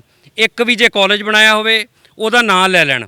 ਜਿੰਨੇ ਵੀ ਉੱਥੇ ਮੁਹੱਲਾ ਕਲੀਨਿਕ ਇਹਨਾਂ ਨੇ ਬਣਾਏ ਆ, ਅੱਧੇ ਨਾਲੋਂ ਜ਼ਿਆਦਾ ਜਿਹੜੇ ਆ ਉਹ ਫਲੋਪ ਸ਼ੋ ਦੇ ਵਾਂਗੂ ਹੋਏ ਆ। ਬਿਲਕੁਲ ਸਾਫ਼ ਕਹਿ ਰਹੇ ਫਲੋਪ ਸ਼ੋ। ਫਿਰ ਉਹਨਾਂ ਕੋਲ ਜਾਈਏ। ਮੈਂ ਕਹਿਣਾ ਚਾਹੁੰਦਾ, ਦੇਖੋ ਇੱਕ ਸਾਫ਼ ਤੌਰ ਤੇ ਕਹਿ ਰਹੇ ਕਿ ਇੱਕ ਮਿੰਟ, ਸਾਰੇ ਕਹਿ ਰਹੇ ਕਿ ਫਲੋਪ ਸ਼ੋ ਦੱਸਿਆ ਜਾ। ਮੈਂ ਇਹਨਾਂ ਪਾਰਟੀਆਂ ਨੂੰ ਛਾਤੀ ਠੋਕ ਕੇ ਇਹ ਗੱਲ ਕਹਿਣਾ ਚਾਹੁੰਦਾ ਆ ਕਿ ਅਗਰ ਇਹ ਫਲੋਪ ਸ਼ੋ ਹੁੰਦਾ ਜਾਂ ਦਿੱਲੀ ਵਿੱਚ ਅਰਵਿੰਦ ਕੇਜਰੀਵਾਲ ਨੇ ਕੰਮ ਨਾ ਕੀਤਾ ਹੁੰਦਾ ਤੇ ਅਰਵਿੰਦ ਕੇਜਰੀਵਾਲ, ਇੱਕ ਮਿੰਟ ਮੇਰੇ ਵੀਰ, ਅਰਵਿੰਦ ਕੇਜਰੀਵਾਲ ਨੇ ਛਾਤੀ ਠੋਕ ਕੇ ਕਿਹਾ ਸੀ ਕਿ ਅਗਰ ਮੈਂ ਕੰਮ ਕੀਤਾ ਤੇ ਮੈਨੂੰ ਵੋਟਾਂ ਪਾਈਓ, ਵਰਨਾ ਨਾ ਪਾਈਓ। ਛਾਤੀ ਠੋਕ ਕੇ ਜੇ ਤੁਸੀਂ ਗੱਲ ਕਰਦੇ ਹੋ, ਛਾਤੀ ਠੋਕ ਕੇ ਤਾਂ ਤੁਹਾਡਾ ਜਿਹੜਾ ਸੀਐਮ ਫੇਸ ਤੁਸੀਂ ਪੰਜਾਬ ਦੇ ਵਿੱਚ ਬਣਾਇਆ, ਉਹਨੇ ਵੀ ਕਿਹਾ ਸੀ ਮੈਂ ਸ਼ਰਾਬ ਨਹੀਂ ਪੀਊਂਗਾ, ਮੈਂ ਸ਼ਰਾਬ ਬੰਦ ਕਰ ਦੂੰਗਾ। ਆਪਣੀ ਮਾਂ ਦੀ ਸਹੁੰ ਖਾ ਲਈ ਉਹਨੇ। ਦੇਖੋ, ਇਹ ਝੂਠੀਆਂ ਸਹੁੰਆਂ ਖਾਣ ਵਾਲੀਆਂ ਜਿਹੜੀਆਂ ਪਾਰਟੀਆਂ, ਝੂਠੀਆਂ ਸਹੁੰਆਂ ਖਾਣ ਵਾਲੀਆਂ ਪਾਰਟੀਆਂ ਦੋ ਹੀ ਆ ਮੇਰਾ ਵੀਰ। ਸੁਣ ਲਓ, ਤੁਹਾਡੀ ਜਦੋਂ ਵਾਰੀ ਆਊਗੀ ਮੇਰੀ ਗੱਲ ਦਾ ਜਵਾਬ ਦਈਓ। ਸਭ ਤੋਂ ਪਹਿਲਾਂ ਕਾਂਗਰਸ ਪਾਰਟੀ, ਜਿਨ੍ਹਾਂ ਨੂੰ ਅੱਜ ਤੁਸੀਂ ਆਪਣੀ ਡਿਬੇਟ ਦੇ ਵਿੱਚ ਸੱਦਾ ਦਿੱਤਾ ਔਰ 40 ਮਿੰਟ ਵੇਟ, ਤੁਹਾਡੀ ਡਿਬੇਟ ਜਿਹੜੀ ਆ ਲੇਟ ਹੋਈ ਔਰ ਕਾਂਗਰਸ ਦਾ ਕੋਈ ਵੀ ਇੱਥੇ ਕੈਂਡੀਡੇਟ ਜਿਹੜਾ ਆ ਨੁਮਾਇੰਦਾ ਇੱਥੇ ਪਹੁੰਚਿਆ ਨਹੀਂ ਗੱਲਬਾਤ ਕਰਨ। ਇਹ ਤੋਂ ਸਾਫ਼ ਪਤਾ ਲੱਗਦਾ ਕਾਂਗਰਸ ਪਾਰਟੀ ਜਿਹੜੀ ਆ ਮੁਕਾਬਲੇ ਦੇ ਵਿੱਚ ਹੈ ਹੀ ਨਹੀਂ। ਉਹਨਾਂ ਦਾ ਜਿਹੜਾ ਮੁੱਖ ਮੰਤਰੀ ਸੀਗਾ ਉਹਨੇ ਹੱਥ ਦੇ ਵਿੱਚ ਗੁਟਕਾ ਸਾਹਿਬ ਫੜ ਕੇ ਝੂਠੀ ਸਹੁੰ ਖਾਧੀ ਸੀ, ਔਰ ਜਿਹੜਾ ਵੀ ਧਰਮ ਦੇ ਨਾਂ ਤੇ ਝੂਠੀ ਸਹੁੰ ਖਾਏਗਾ ਉਹ ਦਰ-ਬਦਰ ਧੱਕੇ ਖਾਊਗਾ। ਪਹਿਲੀ ਗੱਲ। ਦੂਜੀ ਗੱਲ, ਜਿਹੜਾ ਭਗਵੰਤ ਮਾਨ ਆ ਉਹਨੇ ਆਵਾਮ ਦੇ ਸਾਹਮਣੇ ਸਹੁੰ ਚੁੱਕੀ ਸੀ ਕਿ ਜੇ ਤੁਹਾਨੂੰ ਮੇਰੀ ਇਹ ਆਦਤ ਮਾੜੀ ਲੱਗਦੀ ਆ, ਮੈਂ ਆਪਣੀ ਮਾਂ ਦੀ ਸਹੁੰ ਖਾਨਾ, ਮੈਂ ਸ਼ਰਾਬ ਨਹੀਂ ਪੀਊਂਗਾ। ਔਰ ਉਹਦੇ ਬਾਵਜੂਦ ਵੀ ਉਹ ਸ਼ਰਾਬ ਪੀ ਕੇ ਪਾਰਲੀਮੈਂਟ ਦੇ ਸੈਸ਼ਨ ਦੇ ਵਿੱਚ ਜਾਂਦਾ ਰਿਹਾ।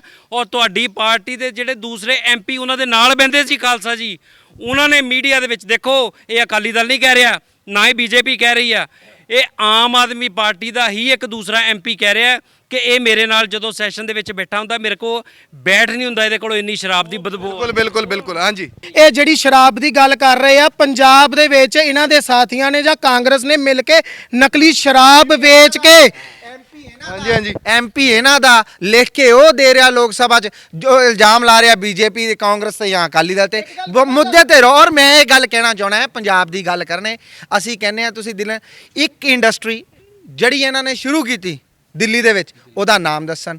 51 ਜਿਹੜੇ ਮਾਡਰਨ ਸਕੂਲ ਹੈ, 51 RTI ਤੇ ਮੈਂ ਡੱਟ ਤੇ ਬੋਲ ਰਿਹਾ, 51 ਸਕੂਲਾਂ ਦੇ ਨਾਮ ਦੱਸ ਦੇਣ ਜਿਹੜੇ ਮਾਡਰਨ ਕੀਤੇ ਹੈ। ਇਹ ਦੱਸਣ ਕਿ ਉੱਥੇ 400 ਸਕੂਲਾਂ 'ਚ ਵਾਈਸ ਪ੍ਰਿੰਸੀਪਲ ਨਹੀਂ ਹੈ, ਇਹ ਦੱਸਣ ਉੱਥੇ 5000 ਤੋਂ ਜ਼ਿਆਦਾ ਟੀਚਰ ਨਹੀਂ ਹੈ, ਇਹ ਦੱਸਣ ਕਿ ਅਸੀਂ ਕਿੰਨਾ ਲੋਕਾਂ ਨੂੰ ਸਬਸਿਡੀ ਦੇ ਰਹੇ ਹਾਂ। ਔਰ ਇੱਦਾਂ ਇਹਨਾਂ ਦੇ 20 MLA ਜਿੱਤੇ, ਅੱਧੇ ਚਲੇ ਗਏ, 4 MP ਜਿੱਤੇ, 3 ਚਲੇ ਗਏ, ਜਿਹਨੂੰ ਟਿਕਟ ਦਿੱਤੀ ਉਹ ਵੀ ਚਲਾ ਗਿਆ।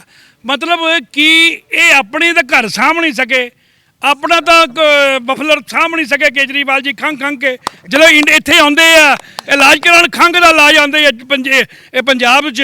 ਖੰਘ ਉਹਨਾਂ ਦੀ ਦਿੱਲੀ ਠੀਕ ਨਹੀਂ ਹੁੰਦੀ, ਜੇ ਸਾਡੀ ਖੰਘ ਕੀ ਠੀਕ ਕਰੂਗੇ। ਬਿਲਕੁਲ ਬਿਲਕੁਲ, ਇਹ ਕਹਿ ਰਹੇ ਕਿ ਇੰਡਸਟਰੀ ਦਾ ਕਹਿ ਰਹੇ, ਇੰਡਸਟਰੀ ਦਾ ਨਾਮ ਦੱਸ ਰਹੇ।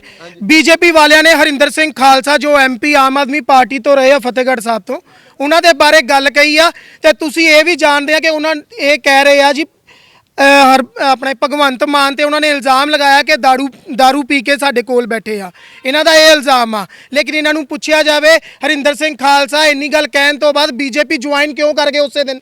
ਉਸ ਤੋਂ 2 ਦਿਨਾਂ ਬਾਅਦ ਉਹ ਜੁਆਇਨ ਕਰ ਗਏ। ਬਾਅਦ ਉਹਨਾਂ ਨੇ ਮੇਰੇ ਭਰਾ ਨੂੰ ਇੱਕ ਮਿੰਟ ਮੇਰੇ ਭਰਾ ਨੂੰ ਇਹ ਨਹੀਂ ਪਤਾ, ਉਹਨਾਂ ਨੇ 2015 ਦੇ ਜਿਹੜਾ ਮੌਨਸੂਨ ਸੈਸ਼ਨ ਲੱਗਦਾ ਹੈ ਉਹਦੇ 'ਚ ਕਿਹਾ ਸੀ। ਖਾਲਸਾ ਜੀ ਨੇ ਤਾਂ 19 'ਚ ਜੁਆਇਨ ਕੀਤੀ, ਇਹਨਾਂ ਨੂੰ ਪਤਾ ਹੀ ਨਹੀਂ। ਡਿਬੇਟ ਵਿੱਚ ਇਹ ਜ਼ਰੂਰ ਦਿਖਾਇਆ ਜਾਵੇ ਕਿ BJP ਵਾਲਿਆਂ ਦੀ ਇਹ ਮੰਗ ਆ ਕਿ 1000 ਰੁਪਇਆ ਕਿਸੇ ਲੇਡੀਜ਼ ਨੂੰ ਨਾ ਦਿੱਤਾ ਜਾਵੇ। ਔਰ ਆਮ ਆਦਮੀ ਪਾਰਟੀ ਇਸ ਤੇ ਵੋਟਾਂ ਮੰਗ ਰਹੀ ਹੈ ਕਿ 1000 ਰੁਪਇਆ ਭੈਣਾਂ ਨੂੰ ਜ਼ਰੂਰ ਮਿਲਿਆ ਜਾਵੇ। ਉਹਦੇ ਕਾਰਨ ਕਿਉਂਕਿ ਇਹ ਸ਼ਾਹੂਕਾਰ ਲੋਕ ਆ, ਇਹ BJP ਵਾਲੇ ਸ਼ਾਹੂਕਾਰ ਹੋ ਗਏ ਆ, ਕਿਉਂਕਿ ਇਹਨਾਂ ਨੂੰ 1000 ਰੁਪਏ ਦੀ ਅਹਿਮੀਅਤ ਨਹੀਂ ਪਤਾ। 1 ਮਹੀਨੇ ਦੇ ਵਿੱਚ ਗਰੀਬਾਂ ਦੇ ਘਰਾਂ ਦੇ ਵਿੱਚ ਸਿਲੰਡਰ ਆ ਸਕਦਾ ਆ, ਕੋਈ ਭੈਣ ਬਿਮਾਰ ਆ, ਇਹ ਗਰੀਬੀ ਰੇਖਾ ਤੋਂ ਜਿਹੜੇ ਨੀਚੇ ਦੇ ਲੋਕ ਆ ਉਹਨਾਂ ਨੂੰ ਜਾ ਕੇ ਪੁੱਛੋ 1000 ਰੁਪਏ ਨਾਲ ਕੀ। ਬਿਲਕੁਲ ਇੱਕ ਮਿੰਟ ਛੱਡੋ, ਅਸੀਂ ਬਿਲਕੁਲ ਕਹਿੰਦੇ ਆ ਸਾਡੇ ਪੰਜਾਬ ਦੀਆਂ ਮਾਵਾਂ ਨੂੰ, ਭੈਣਾਂ ਨੂੰ ਨਾ 1000 ਰੁਪਇਆ ਕੇਜਰੀਵਾਲ ਦਾ ਚਾਹੀਦਾ, ਨਾ 2000 ਰੁਪਇਆ ਸੁਖਬੀਰ ਬਾਦਲ ਦਾ ਚਾਹੀਦਾ, ਨਾ ਕਾਂਗਰਸ ਦਾ ਕੋਈ ਪੈਸਾ ਚਾਹੀਦਾ। ਸਾਡੀਆਂ ਪੰਜਾਬ ਦੀਆਂ ਮਾਵਾਂ ਭੈਣਾਂ ਨੂੰ ਚਾਹੀਦਾ ਹੈ ਉਹਨਾਂ ਦੇ ਪੁੱਤ ਨੂੰ, ਉਹਨਾਂ ਦੇ ਪਤੀ ਨੂੰ, ਉਹਨਾਂ ਦੇ ਭਰਾ ਨੂੰ, ਉਹਨਾਂ ਦੀਆਂ ਧੀਆਂ ਨੂੰ ਰੋਜ਼ਗਾਰ ਮਿਲੇ। ਅਸੀਂ ਪੰਜਾਬ ਦੇ ਉਹ ਸਾਡੀਆਂ ਮਾਵਾਂ ਹੈ ਜਿਨ੍ਹਾਂ ਨੇ ਸ਼ਹੀਦ ਭਗਤ ਸਿੰਘ, ਕਰਤਾਰ ਸਿੰਘ ਸਰਾਭੇ ਵਰਗੇ ਸੂਰਮੇ ਜੰਮੇ। ਇਹ ਦੇਣਾ ਜਾਣਦੇ ਆ ਪੰਜਾਬੀ, ਲੈਣ ਵਾਲੀ ਜਮਾਤ 'ਚ ਨਹੀਂ ਹੈ। ਇਹ ਮੇਰੀ ਭੈਣ ਨੇ ਕਿਹਾ ਕਿ ਸਾਨੂੰ 1000 ਰੁਪਇਆ ਚਾਹੀਦਾ। ਚਲੋ ਮੈਂ ਕਹਿੰਦਾ ਕਿ model town, central town, Lajpat Nagar, posh area 'ਚ ਲੇਡੀਜ਼ ਰਹਿੰਦੀ ਆ, ਉਹ 1000 ਰੁਪਇਆ ਤਾਂ ਉਹਦੇ ਕੁੱਤੇ ਦਾ ਖਰਚਾ ਵਾ। ਉਹਨੂੰ ਕੀ ਚਾਹੀਦਾ? ਉਹਨੂੰ 1000 ਰੁਪਇਆ, ਉਹਨੂੰ ਆਪਾਂ ਮੇਰੇ ਵੀਰ ਜੀ ਮੇਰੀ ਗੱਲ ਸੁਣੋ, ਬਹੁਤ ਜ਼ਿਆਦਾ ਮੇਰੇ ਵੀਰ ਆਮ ਆਦਮੀ ਪਾਰਟੀ ਵਾਲੇ ਤਾੜੀਆਂ ਮਾਰ ਰਹੇ ਆ।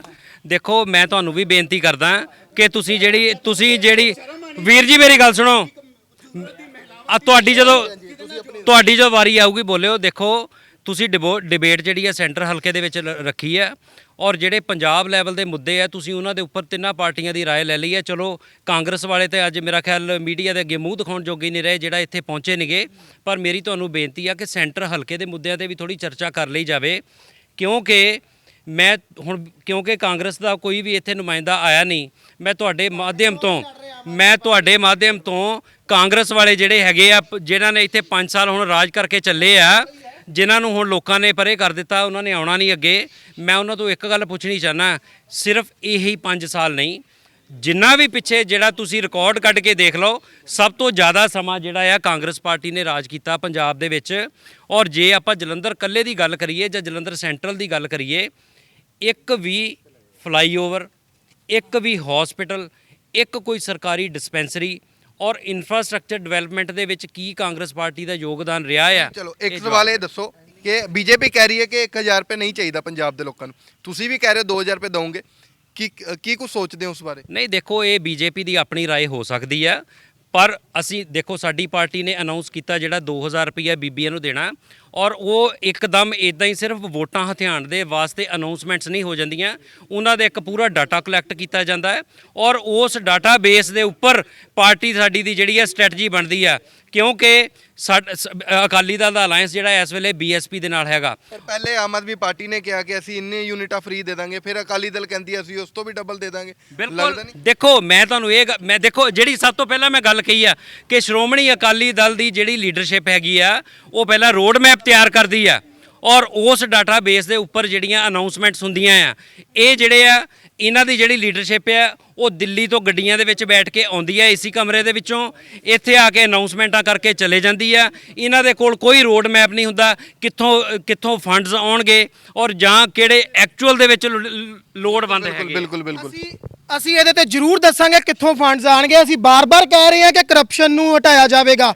ਸਾਡੇ ਮਾਨ ਸਾਹਿਬ ਨੇ ਇੱਕ ਪੁਲੀ ਬਣਾਣੀ ਸੀ ਤੇ ਉਸ ਦਾ ਠੇਕਾ ਕਾਂਗਰਸੀਆਂ ਤੇ ਜਿਹੜੇ ਆਪਣਾ ਸਿਸਟਮ ਬਣਿਆ ਹੋਇਆ ਆ, ਸਰਕਾਰ ਨੂੰ ਭੇਜਿਆ ਕਿ ਇਹ ਪੁਲੀ ਬਣਨੀ ਚਾਹੀਦੀ ਆ। 1 ਕਰੋੜ 26 ਲੱਖ ਰੁਪਏ ਦੇ ਕਰੀਬ ਉਹਨਾਂ ਨੇ ਖਰਚਾ ਬਣਾ ਕੇ ਭੇਜਿਆ।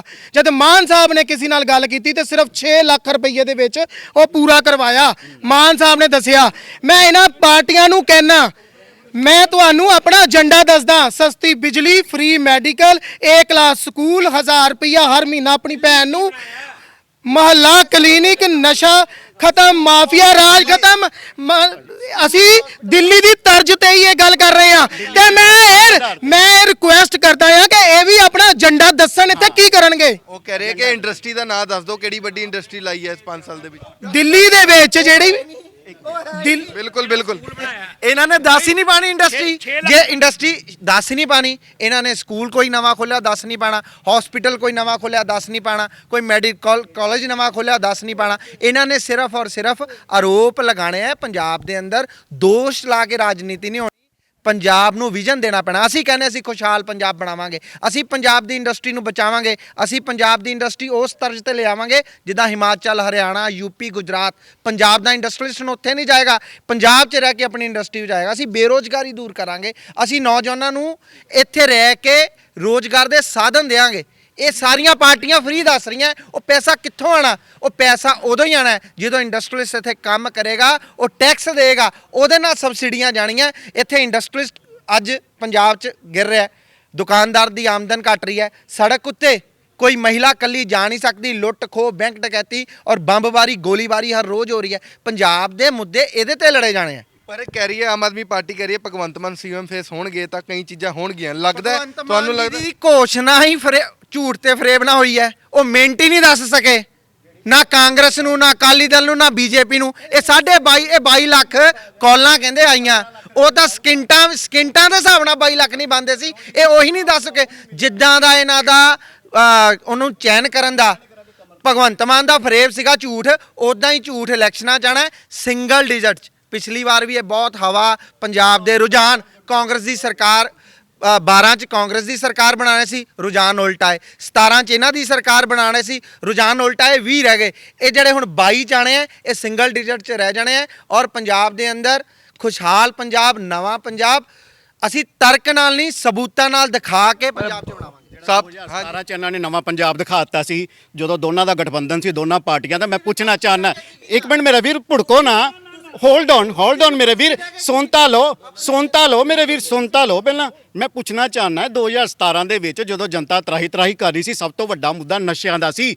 ਇਹਨਾਂ ਨੇ ਨਸ਼ਿਆਂ ਦੇ ਕੀ ਨਕੇਲ ਪਾਈ? ਇਹਨਾਂ ਨੇ ਹਿੰਦੁਸਤਾਨ ਦੇ ਵਿੱਚ ਆਪਣੀ ਸਰਕਾਰ ਬਣਾਈ, ਨਸ਼ਿਆਂ ਦੇ ਉੱਤੇ ਕੀ ਨਕੇਲ ਪਾਈ। ਮੈਂ ਕਹਿੰਦਾ ਹਿੰਦੁਸਤਾਨ ਦੇ ਇੱਦਾਂ ਦੇ ਏਰੀਆਜ਼ ਨੇ ਜਿੱਥੇ ਨਸ਼ਾ ਅੱਜ ਵੀ ਪਾਇਆ ਜਾਂਦਾ ਆ। ਜੇ ਇਹ ਇੰਨੇ ਹੀ ਸੀਗੇ, ਉਸ ਦਿਨ ਇਹਨਾਂ ਦੇ ਨੁਮਾਇੰਦੇ ਆਏ ਸੀਗੇ 2017 ਦੇ ਵਿੱਚ, ਇਸੇ ਜਲੰਧਰ ਸੈਂਟਰਲ ਦੇ ਵਿੱਚ ਇਹਨਾਂ ਦੇ ਨੁਮਾਇੰਦੇ ਆਏ ਸੀ, ਇੱਕ ਲਫ਼ਜ਼ ਇਹਨਾਂ ਦੇ ਮੂੰਹ ਨਸ਼ਿਆਂ ਦੇ ਉੱਤੇ ਨਹੀਂ ਸੀ ਨਿਕਲਿਆ। ਉਦੋਂ ਇਹਨਾਂ ਦੀ ਜਿਹੜੀ ਨੈਤਿਕਤਾ ਕਿੱਥੇ ਗਈ ਸੀਗੀ, ਮੈਂ ਪੁੱਛਣਾ ਚਾਹੁੰਦਾ। ਦਿੱਲੀ ਦੇ ਵਿੱਚ 5,43,000 ਬੱਚੇ ਔਨ ਰਿਕਾਰਡ 10 ਸਾਲ ਤੋਂ 17 ਸਾਲ ਦੇ ਐਡਿਕਟ ਬਣਾਤੇ ਇਹਨਾਂ ਨੇ। ਇਹ ਗੱਲਾਂ ਕਰਦੇ ਆ ਪੰਜਾਬ ਦੇ ਅੰਦਰ। ਇਹ ਵਿਪਕਸ਼ ਦੀ ਭੂਮਿਕਾ 'ਚ ਸੀਗੇ, ਇਹਨਾਂ ਨੇ ਫੁਲਕਾ ਜੀ ਨੂੰ ਬਦਲ ਦਿੱਤਾ। ਇਹ ਸੂਟੇਬਿਲਟੀ ਲਾਉਂਦੇ ਆ, ਇਹਨਾਂ ਨੇ ਖਹਿਰਾ ਜੀ ਨੂੰ ਬਦਲ ਦਿੱਤਾ। ਇਹਨਾਂ ਦੇ ਕੋਲ ਇਹਨਾਂ ਦੇ ਲੀਡਰ, ਇਹਨਾਂ ਦੇ ਪ੍ਰਧਾਨ ਸੀਗੇ ਗੁਰਪ੍ਰੀਤ ਘੁੱਗੀ, ਉਹ ਛੱਡ ਗਏ, ਛੋਟੇ ਸਪੁਰ ਛੱਡ ਗਏ, ਕਿਉਂਕਿ ਇਹਨਾਂ ਨੂੰ ਦਿੱਲੀ ਏਜੰਡਾ ਨਹੀਂ, ਇਹਨਾਂ ਦਾ ਪਰਸਨਲ ਏਜੰਡਾ ਜਿਹੜਾ ਲਾਗੂ ਕਰੇ ਉਹ ਬੰਦਾ ਚਾਹੀਦਾ। ਭਗਵੰਤ ਮਾਨ ਜੀ ਉਹ ਵਿਅਕਤੀ ਹੈ, ਵਿਅਕਤੀਨਿਸ਼ਟ ਪਾਰਟੀ ਹੈ, ਵਿਅਕਤੀ ਨਿਰਮਾਣ ਦੇ ਲਈ ਆਈ ਹੈ। ਅਸੀਂ ਪੰਜਾਬ ਦਾ ਖੁਸ਼ਹਾਲ ਨਿਰਮਾਣ ਬਿਲਕੁਲ ਇੱਕ ਮਿੰਟ ਦੇਖੋ ਇਹ ਸਾਡੇ ਬੀਜੇਪੀ ਸ਼੍ਰੋਮਣੀ ਅਕਾਲੀ ਦਲ ਲਾ ਸਕਦੀ ਨਸ਼ੇ ਦੇ ਨਕੇਲ। ਦੇਖੋ ਸ਼੍ਰੋਮਣੀ ਅਕਾਲੀ ਦਲ ਨਸ਼ੇ ਦੇ ਉੱਪਰ ਹਮੇਸ਼ਾ ਹੀ ਨਕੇਲ ਪਾਉਂਦਾ ਰਿਹਾ ਔਰ ਸਭ ਤੋਂ ਜ਼ਿਆਦਾ ਮੈਂ ਕਿਹਾ ਜੀ ਹੋਰ ਮਾਰੋ ਤਾੜੀ। Thank you thank you thank you thank you thank you thank you thank you. ਤੁਸੀਂ ਮੇਰੀ ਗੱਲ ਦੇ ਉੱਪਰ ਤਾੜੀਆਂ ਮਾਰੀਆਂ, ਮੈਂ ਤੁਹਾਡਾ ਬਹੁਤ ਧੰਨਵਾਦੀ ਹਾਂ। ਮੈਂ ਕਿਹਾ ਜੀ ਮੇਰੇ ਕੋਲੋਂ ਲੌਜੀਕ ਲੈ ਲਓ। ਹਾਂਜੀ ਹਾਂਜੀ ਭਾਜੀ ਇੱਕ ਗੱਲ ਕਵਾਂਗੇ, ਬੀਜੇਪੀ ਵਾਲਿਆਂ 'ਚ ਬੀਜੇਪੀ ਨਹੀਂ ਬੋਲਦੀ, ਇਹਨਾਂ 'ਚ ਇਹਨਾਂ ਦਾ ਕੈਪਟਨ ਬੋਲਦਾ। 4.5 ਸਾਲ ਜੋ ਕੈਪਟਨ ਨੇ ਕੀਤਾ, ਕੀ ਲੋਕਾਂ ਨੂੰ ਨਜ਼ਰ ਨਹੀਂ ਆ ਰਿਹਾ? ਬੀਜੇਪੀ ਵਾਲੇ ਕਿਹੜੀਆਂ ਗੱਲਾਂ ਤੇ ਉਤਰ ਆਏ ਆ, ਸਮਝ ਇਹਨਾਂ ਨੂੰ ਆ ਨਹੀਂ ਰਹੀ। ਕੈਪਟਨ ਨੂੰ ਇਹਨਾਂ ਨੇ ਲੈ ਲਿਆ, ਠੱਗ ਲਿੱਤਾ 4.5 ਸਾਲ ਕੈਪਟਨ ਨੇ, ਉਹਨੂੰ ਇਹਨਾਂ ਨੇ ਝੋਲੀ ਪਾ ਕੇ ਹੁਣ ਫਿਰ ਦੁਬਾਰਾ ਲੁੱਟਣ ਦੀਆਂ ਗੱਲਾਂ ਕਰ ਰਹੇ। ਬਿਲਕੁਲ ਸਹੀ ਗੱਲ ਹੈ। ਇਹ ਆਪਾਂ ਜਲੰਧਰ ਦੀ ਆਪਾਂ ਡਿਬੇਟ ਕਰ ਰਹੇ ਹਾਂ। ਜਲੰਧਰ 'ਚ 4 ਸੀਟਾਂ ਹੈ। ਇੱਕ ਸ਼ੀਤਲ ਉਂਗਰਾਲੋ ਕਿੱਥੋਂ ਗਏ? ਬੀਜੇਪੀ 'ਚ ਗਏ। ਦਿਨੇਸ਼ ਢਾਲਕਾਲੀ ਕਿੱਥੋਂ ਗਏ? ਕਾਂਗਰਸ 'ਚੋਂ ਗਏ। ਇਹ ਰਮਨ ਅਰੋੜਾ ਸੈਂਟਰ ਵਾਲੇ, ਉਹ ਵੀ ਕਾਂਗਰਸ 'ਚੋਂ ਗਏ। 75% ਤਾਂ ਬਾਹਰ ਦੀ ਭਰਤੀ ਦੀ ਗੱਲ ਕਰਦੇ ਪਿਆ ਹੈ ਤੇ ਇਹ ਗੱਲਾਂ ਕਰਦੇ ਦੂਸਰੀ ਪਾਰਟੀ। ਇਹਨਾਂ ਦੀ 75% ਬਾਹਰ ਦੀ ਭਰਤੀ ਆ। ਹਾਂਜੀ ਰਮਨ ਅਰੋੜਾ ਤੇ ਜ਼ਰੂਰ ਬੋਲਾਂਗੇ। ਰਮਨ ਅਰੋੜੇ ਨੇ ਕੋਵਿਡ ਦੇ ਦੌਰਾਨ ਲੋਕਾਂ ਦੀ ਘਰ ਘਰ ਮਦਦ ਕੀਤੀ, ਇਸ ਕਰਕੇ ਕਾਂਗਰਸ ਚੋਰ ਕਿਆ ਰਾਘਵ ਕੱਡੇ ਨੂੰ ਇੱਥੇ ਇਹਨਾਂ ਦੀ ਪਾਰਟੀ ਨਹੀਂ, ਇਸੇ ਹਲਕੇ ਦੇ ਉਮੀਦਵਾਰ ਸੀਗੇ ਸੰਜੀਵ, ਇਹਨਾਂ ਦੇ ਨੇਤਾ, ਉਹਨਾਂ ਨੇ ਚੋਰ ਕਿਹਾ। ਇਹ ਤਾਂ ਚੋਰ ਆ ਗਏ। ਇਹਨਾਂ ਨੂੰ ਇਹਨਾਂ ਦੇ ਕਾਰਜਕਰਤਾ ਨੇ ਕਿਹਾ ਚੋਰ ਆ ਗਏ, ਇਸ ਕਰਕੇ ਇਹਨਾਂ ਚੋਰਾਂ ਦੀ ਇਹਨਾਂ ਦੇ ਕਾਰਜਕਰਤਾ ਜੋ ਕਹਿੰਦੇ ਆ ਉਹ 'ਚ ਬੱਚੇ ਦੇਖੋ ਇਹ ਮੇਰੇ ਆਮ ਆਦਮੀ ਪਾਰਟੀ ਵਾਲੇ ਵੀਰ ਆ। ਮੈਂ ਨਾ ਮੈਨੂੰ ਇੱਕ ਗੱਲ ਦਾ ਜਵਾਬ ਦੇ ਦੇਣ। ਸ਼੍ਰੋਮਣੀ ਅਕਾਲੀ ਦਲ ਤੁਹਾਡੇ ਤੋਂ ਸਵਾਲ ਕਰਦਾ ਕਿ ਜਿਹੜੇ ਤੁਹਾਡੇ ਇੱਥੇ ਕੈਂਡੀਡੇਟ ਪੁਰਾਣੇ 5-7 ਸਾਲ ਤੋਂ ਜਿਨ੍ਹਾਂ ਨੇ ਪਾਰਟੀ ਨੂੰ ਖੜਾ ਕੀਤਾ, ਡਾਕਟਰ ਸੰਜੀਵ ਸ਼ਰਮਾ ਸੀਗੇ। ਉਹਨਾਂ ਜਦੋਂ ਆਮ ਆਦਮੀ ਪਾਰਟੀ ਨੂੰ ਇੱਥੇ ਕੋਈ ਵੀ ਨਹੀਂ ਸੀ ਜਾਣਦਾ, ਉਦੋਂ ਉਹਨਾਂ ਨੇ ਡੇ ਫਸਟ ਤੋਂ ਜਨਤਾ ਦੇ ਵਿੱਚ ਜਾ ਕੇ ਪਾਰਟੀ ਨੂੰ ਲੈ ਗਏ। ਡਾਕਟਰ ਸ਼ਿਵਦਿਆਲ ਮੱਲੀ, ਦੇਖੋ ਇਹ ਦੋਨੋਂ ਫੇਸ ਐਸੇ ਸੀ ਜਿਹੜੇ ਪੇਸ਼ੇ ਤੋਂ ਡਾਕਟਰ ਸੀਗੇ ਔਰ ਜਨਤਾ ਦੇ ਵਿੱਚ ਉਹਨਾਂ ਦੀ ਇਮਾਨਦਾਰ ਛਵੀ ਸੀ। ਮੈਨੂੰ ਹੁਣੇ ਹੀ ਤੁਹਾਡੇ ਮੇਰੇ ਸਾਹਮਣੇ ਖੜੇ ਇਹ ਜਵਾਬ ਦੇਣ ਕਿ ਜਿਹੜਾ ਇਹਨਾਂ ਨੇ ਸ਼ੀਤਲ ਉਂਗਰਾਲ ਨੂੰ ਜਿਹੜਾ ਮੌਕਾ ਦਿੱਤਾ ਆ, ਕੀ ਉਹ ਸ਼ਿਵਦਿਆਲ ਮੱਲੀ ਤੋਂ ਇਮਾਨਦਾਰ ਤੇ ਵਧੀਆ ਚਿਹਰਾ ਹੈ? ਮੈਨੂੰ ਜਵਾਬ ਦਿਓ। ਹਾਂਜੀ ਮੈਂ ਜੀ ਇਹਨਾਂ ਦੀਆਂ ਗੱਲਾਂ ਦਾ ਜ਼ਰੂਰ ਜਵਾਬ ਦੇਵਾਂਗਾ ਜੇ ਇਹ ਸੁਣਨ ਦੇ ਮੂਡ 'ਚ ਹੋਣਗੇ, ਜੇ ਜਵਾਬ ਸੁਣਨ ਦੇ ਮੂਡ 'ਚ ਹੋਣਗੇ। ਦੇਖੋ ਜੀ ਬੀਜੇਪੀ ਵਾਲੇ, ਅਕਾਲੀ ਦਲ ਵਾਲੇ, ਸੁਣ ਤਾਂ ਲਓ। ਸ਼ੀਤਲ ਉਂਗਰਾਲ ਦੀ ਕੀ ਦੇਣਾ ਸਮਾਜ ਨੂੰ ਤੇ ਡਾਕਟਰ ਸ਼ਿਵਦਿਆਲ ਮੱਲੀ ਦੀ ਕੀ? ਲਓ ਭਾਜੀ ਸੁਣ ਤਾਂ ਲਓ, ਉਹ ਸੁਣ ਤਾਂ ਲਓ। ਬੀਜੇਪੀ ਵਾਲੇ ਹਾਂਜੀ ਗੱਲ ਪਤਾ ਕੀ ਹੈ? ਗੱਲ ਪਤਾ ਕੀ ਇਹ ਨਾ ਕਿਤੇ ਬਾਲਟੀ ਛੱਡ ਦੇਣ। ਹਾਂਜੀ ਬੀਜੇਪੀ ਵਾਲਿਆਂ ਕੋਲ ਤੇ ਅਕਾਲੀ ਦਲ ਵਾਲਿਆਂ ਕੋਲ ਕੋਈ ਮੁੱਦਾ ਨਹੀਂ। ਇਹਨਾਂ ਦੇ ਕੋਲ ਅੱਗੇ 2022 ਤੋਂ ਬਾਅਦ ਵੀ ਕੀ ਕਰਨਗੇ ਉਹ ਵੀ ਕੋਈ ਮੁੱਦਾ ਨਹੀਂ। ਇਹਨਾਂ ਕੋਲ ਮੁੱਦਾ ਆ ਕਿ ਡਾਕਟਰ ਮਾਲੀ ਮੁੱਦਾ, ਇਹਨਾਂ ਕੋਲ ਮੁੱਦਾ ਆ ਸੰਜੀਵ ਡਾਕਟਰ ਮੁੱਦਾ। ਮੁੱਦੇ ਪੁੱਛ ਲੈਣੇ, ਮੁੱਦੇ ਪੁੱਛ। ਇਹਨਾਂ ਨੂੰ ਪੁੱਛੋ ਵੀ ਇਹ ਪਿਛਲੀ ਵਾਰੀ ਤਰਮੂਲ ਕਾਂਗਰਸ ਔੜੀ ਹੈਗੀ ਬੰਗਾਲ ਦੀ, ਉਹਦੇ ਚੁਣਾਵ ਲੜੇ ਸੀ, ਹੁਣ ਆਮ ਆਦਮੀ ਪਾਰਟੀ ਵੱਲੋਂ ਬੋਲਦੇ ਆ। ਉਹ ਮਹਾਰਾਜ ਜਰਾ ਧਿਆਨ ਨਾਲ ਬੋਲੋ, ਪਤਾ ਨਹੀਂ ਤੁਹਾਨੂੰ ਨਾ ਬੀਜੇਪੀ ਜੁਆਇਨ ਕਰਨੀ ਪਵੇ 5 ਸਾਲ ਬਾਅਦ। ਜ਼ਰੂਰ ਬੋਲਾਂਗਾ। ਇਹਨਾਂ ਨੇ ਕੀ ਕਿਹਾ? ਇਹਨਾਂ ਨੇ ਕੀ ਕਿਹਾ? ਇਹਨਾਂ ਨੇ ਕੀ ਕਿਹਾ? ਇਹਨਾਂ ਨੇ ਕੀ ਕਿਹਾ? ਇਹਨਾਂ ਨੇ ਹੁਣੇ ਕੀ ਕਿਹਾ? ਇਹਨਾਂ ਨੇ ਕਿਹਾ ਤ੍ਰਿਣਮੂਲ ਕਾਂਗਰਸ ਤੋਂ ਤਰਨਦੀਪ ਸੰਨੀ ਨੇ ਇਲੈਕਸ਼ਨ ਲੜੇ ਸੀ, ਪਰ ਇਹਨਾਂ ਨੂੰ ਇਹ ਨਹੀਂ ਪਤਾ ਤ੍ਰਿਣਮੂਲ ਕਾਂਗਰਸ ਤੋਂ ਤਰਨਦੀਪ ਸੰਨੀ ਨੇ ਮਮਤਾ ਬੈਨਰਜੀ ਦੇ ਹੱਕ ਵਿੱਚ ਲੜੇ ਸੀ ਤੇ ਮਮਤਾ ਬੈਨਰਜੀ ਨੇ ਖੇਲਾ ਹੋਬੇ ਕਰ ਦਿੱਤਾ ਇਹਨਾਂ ਦਾ। ਬਿਲਕੁਲ ਹੁਣ ਜਿਹੜੀ ਮਮਤਾ ਬੈਨਰਜੀ ਹੈ ਉਹ ਪੰਜਾਬ ਵਿੱਚ ਆਮ ਆਦਮੀ ਦਾ ਖੇਲਾ ਹੋਵੇ ਕਰੂਗੀ। ਮਮਤਾ ਬੈਨਰਜੀ ਇਕਲੌਤੀ ਏਦਾਂ ਦੀ ਲੇਡੀ ਆ ਜਿਨ੍ਹਾਂ ਨੇ ਇਹਨਾਂ ਨੂੰ ਘੁੱਟਣਿਆਂ ਤੇ ਲਿਆਇਆ ਆਂਦਾ।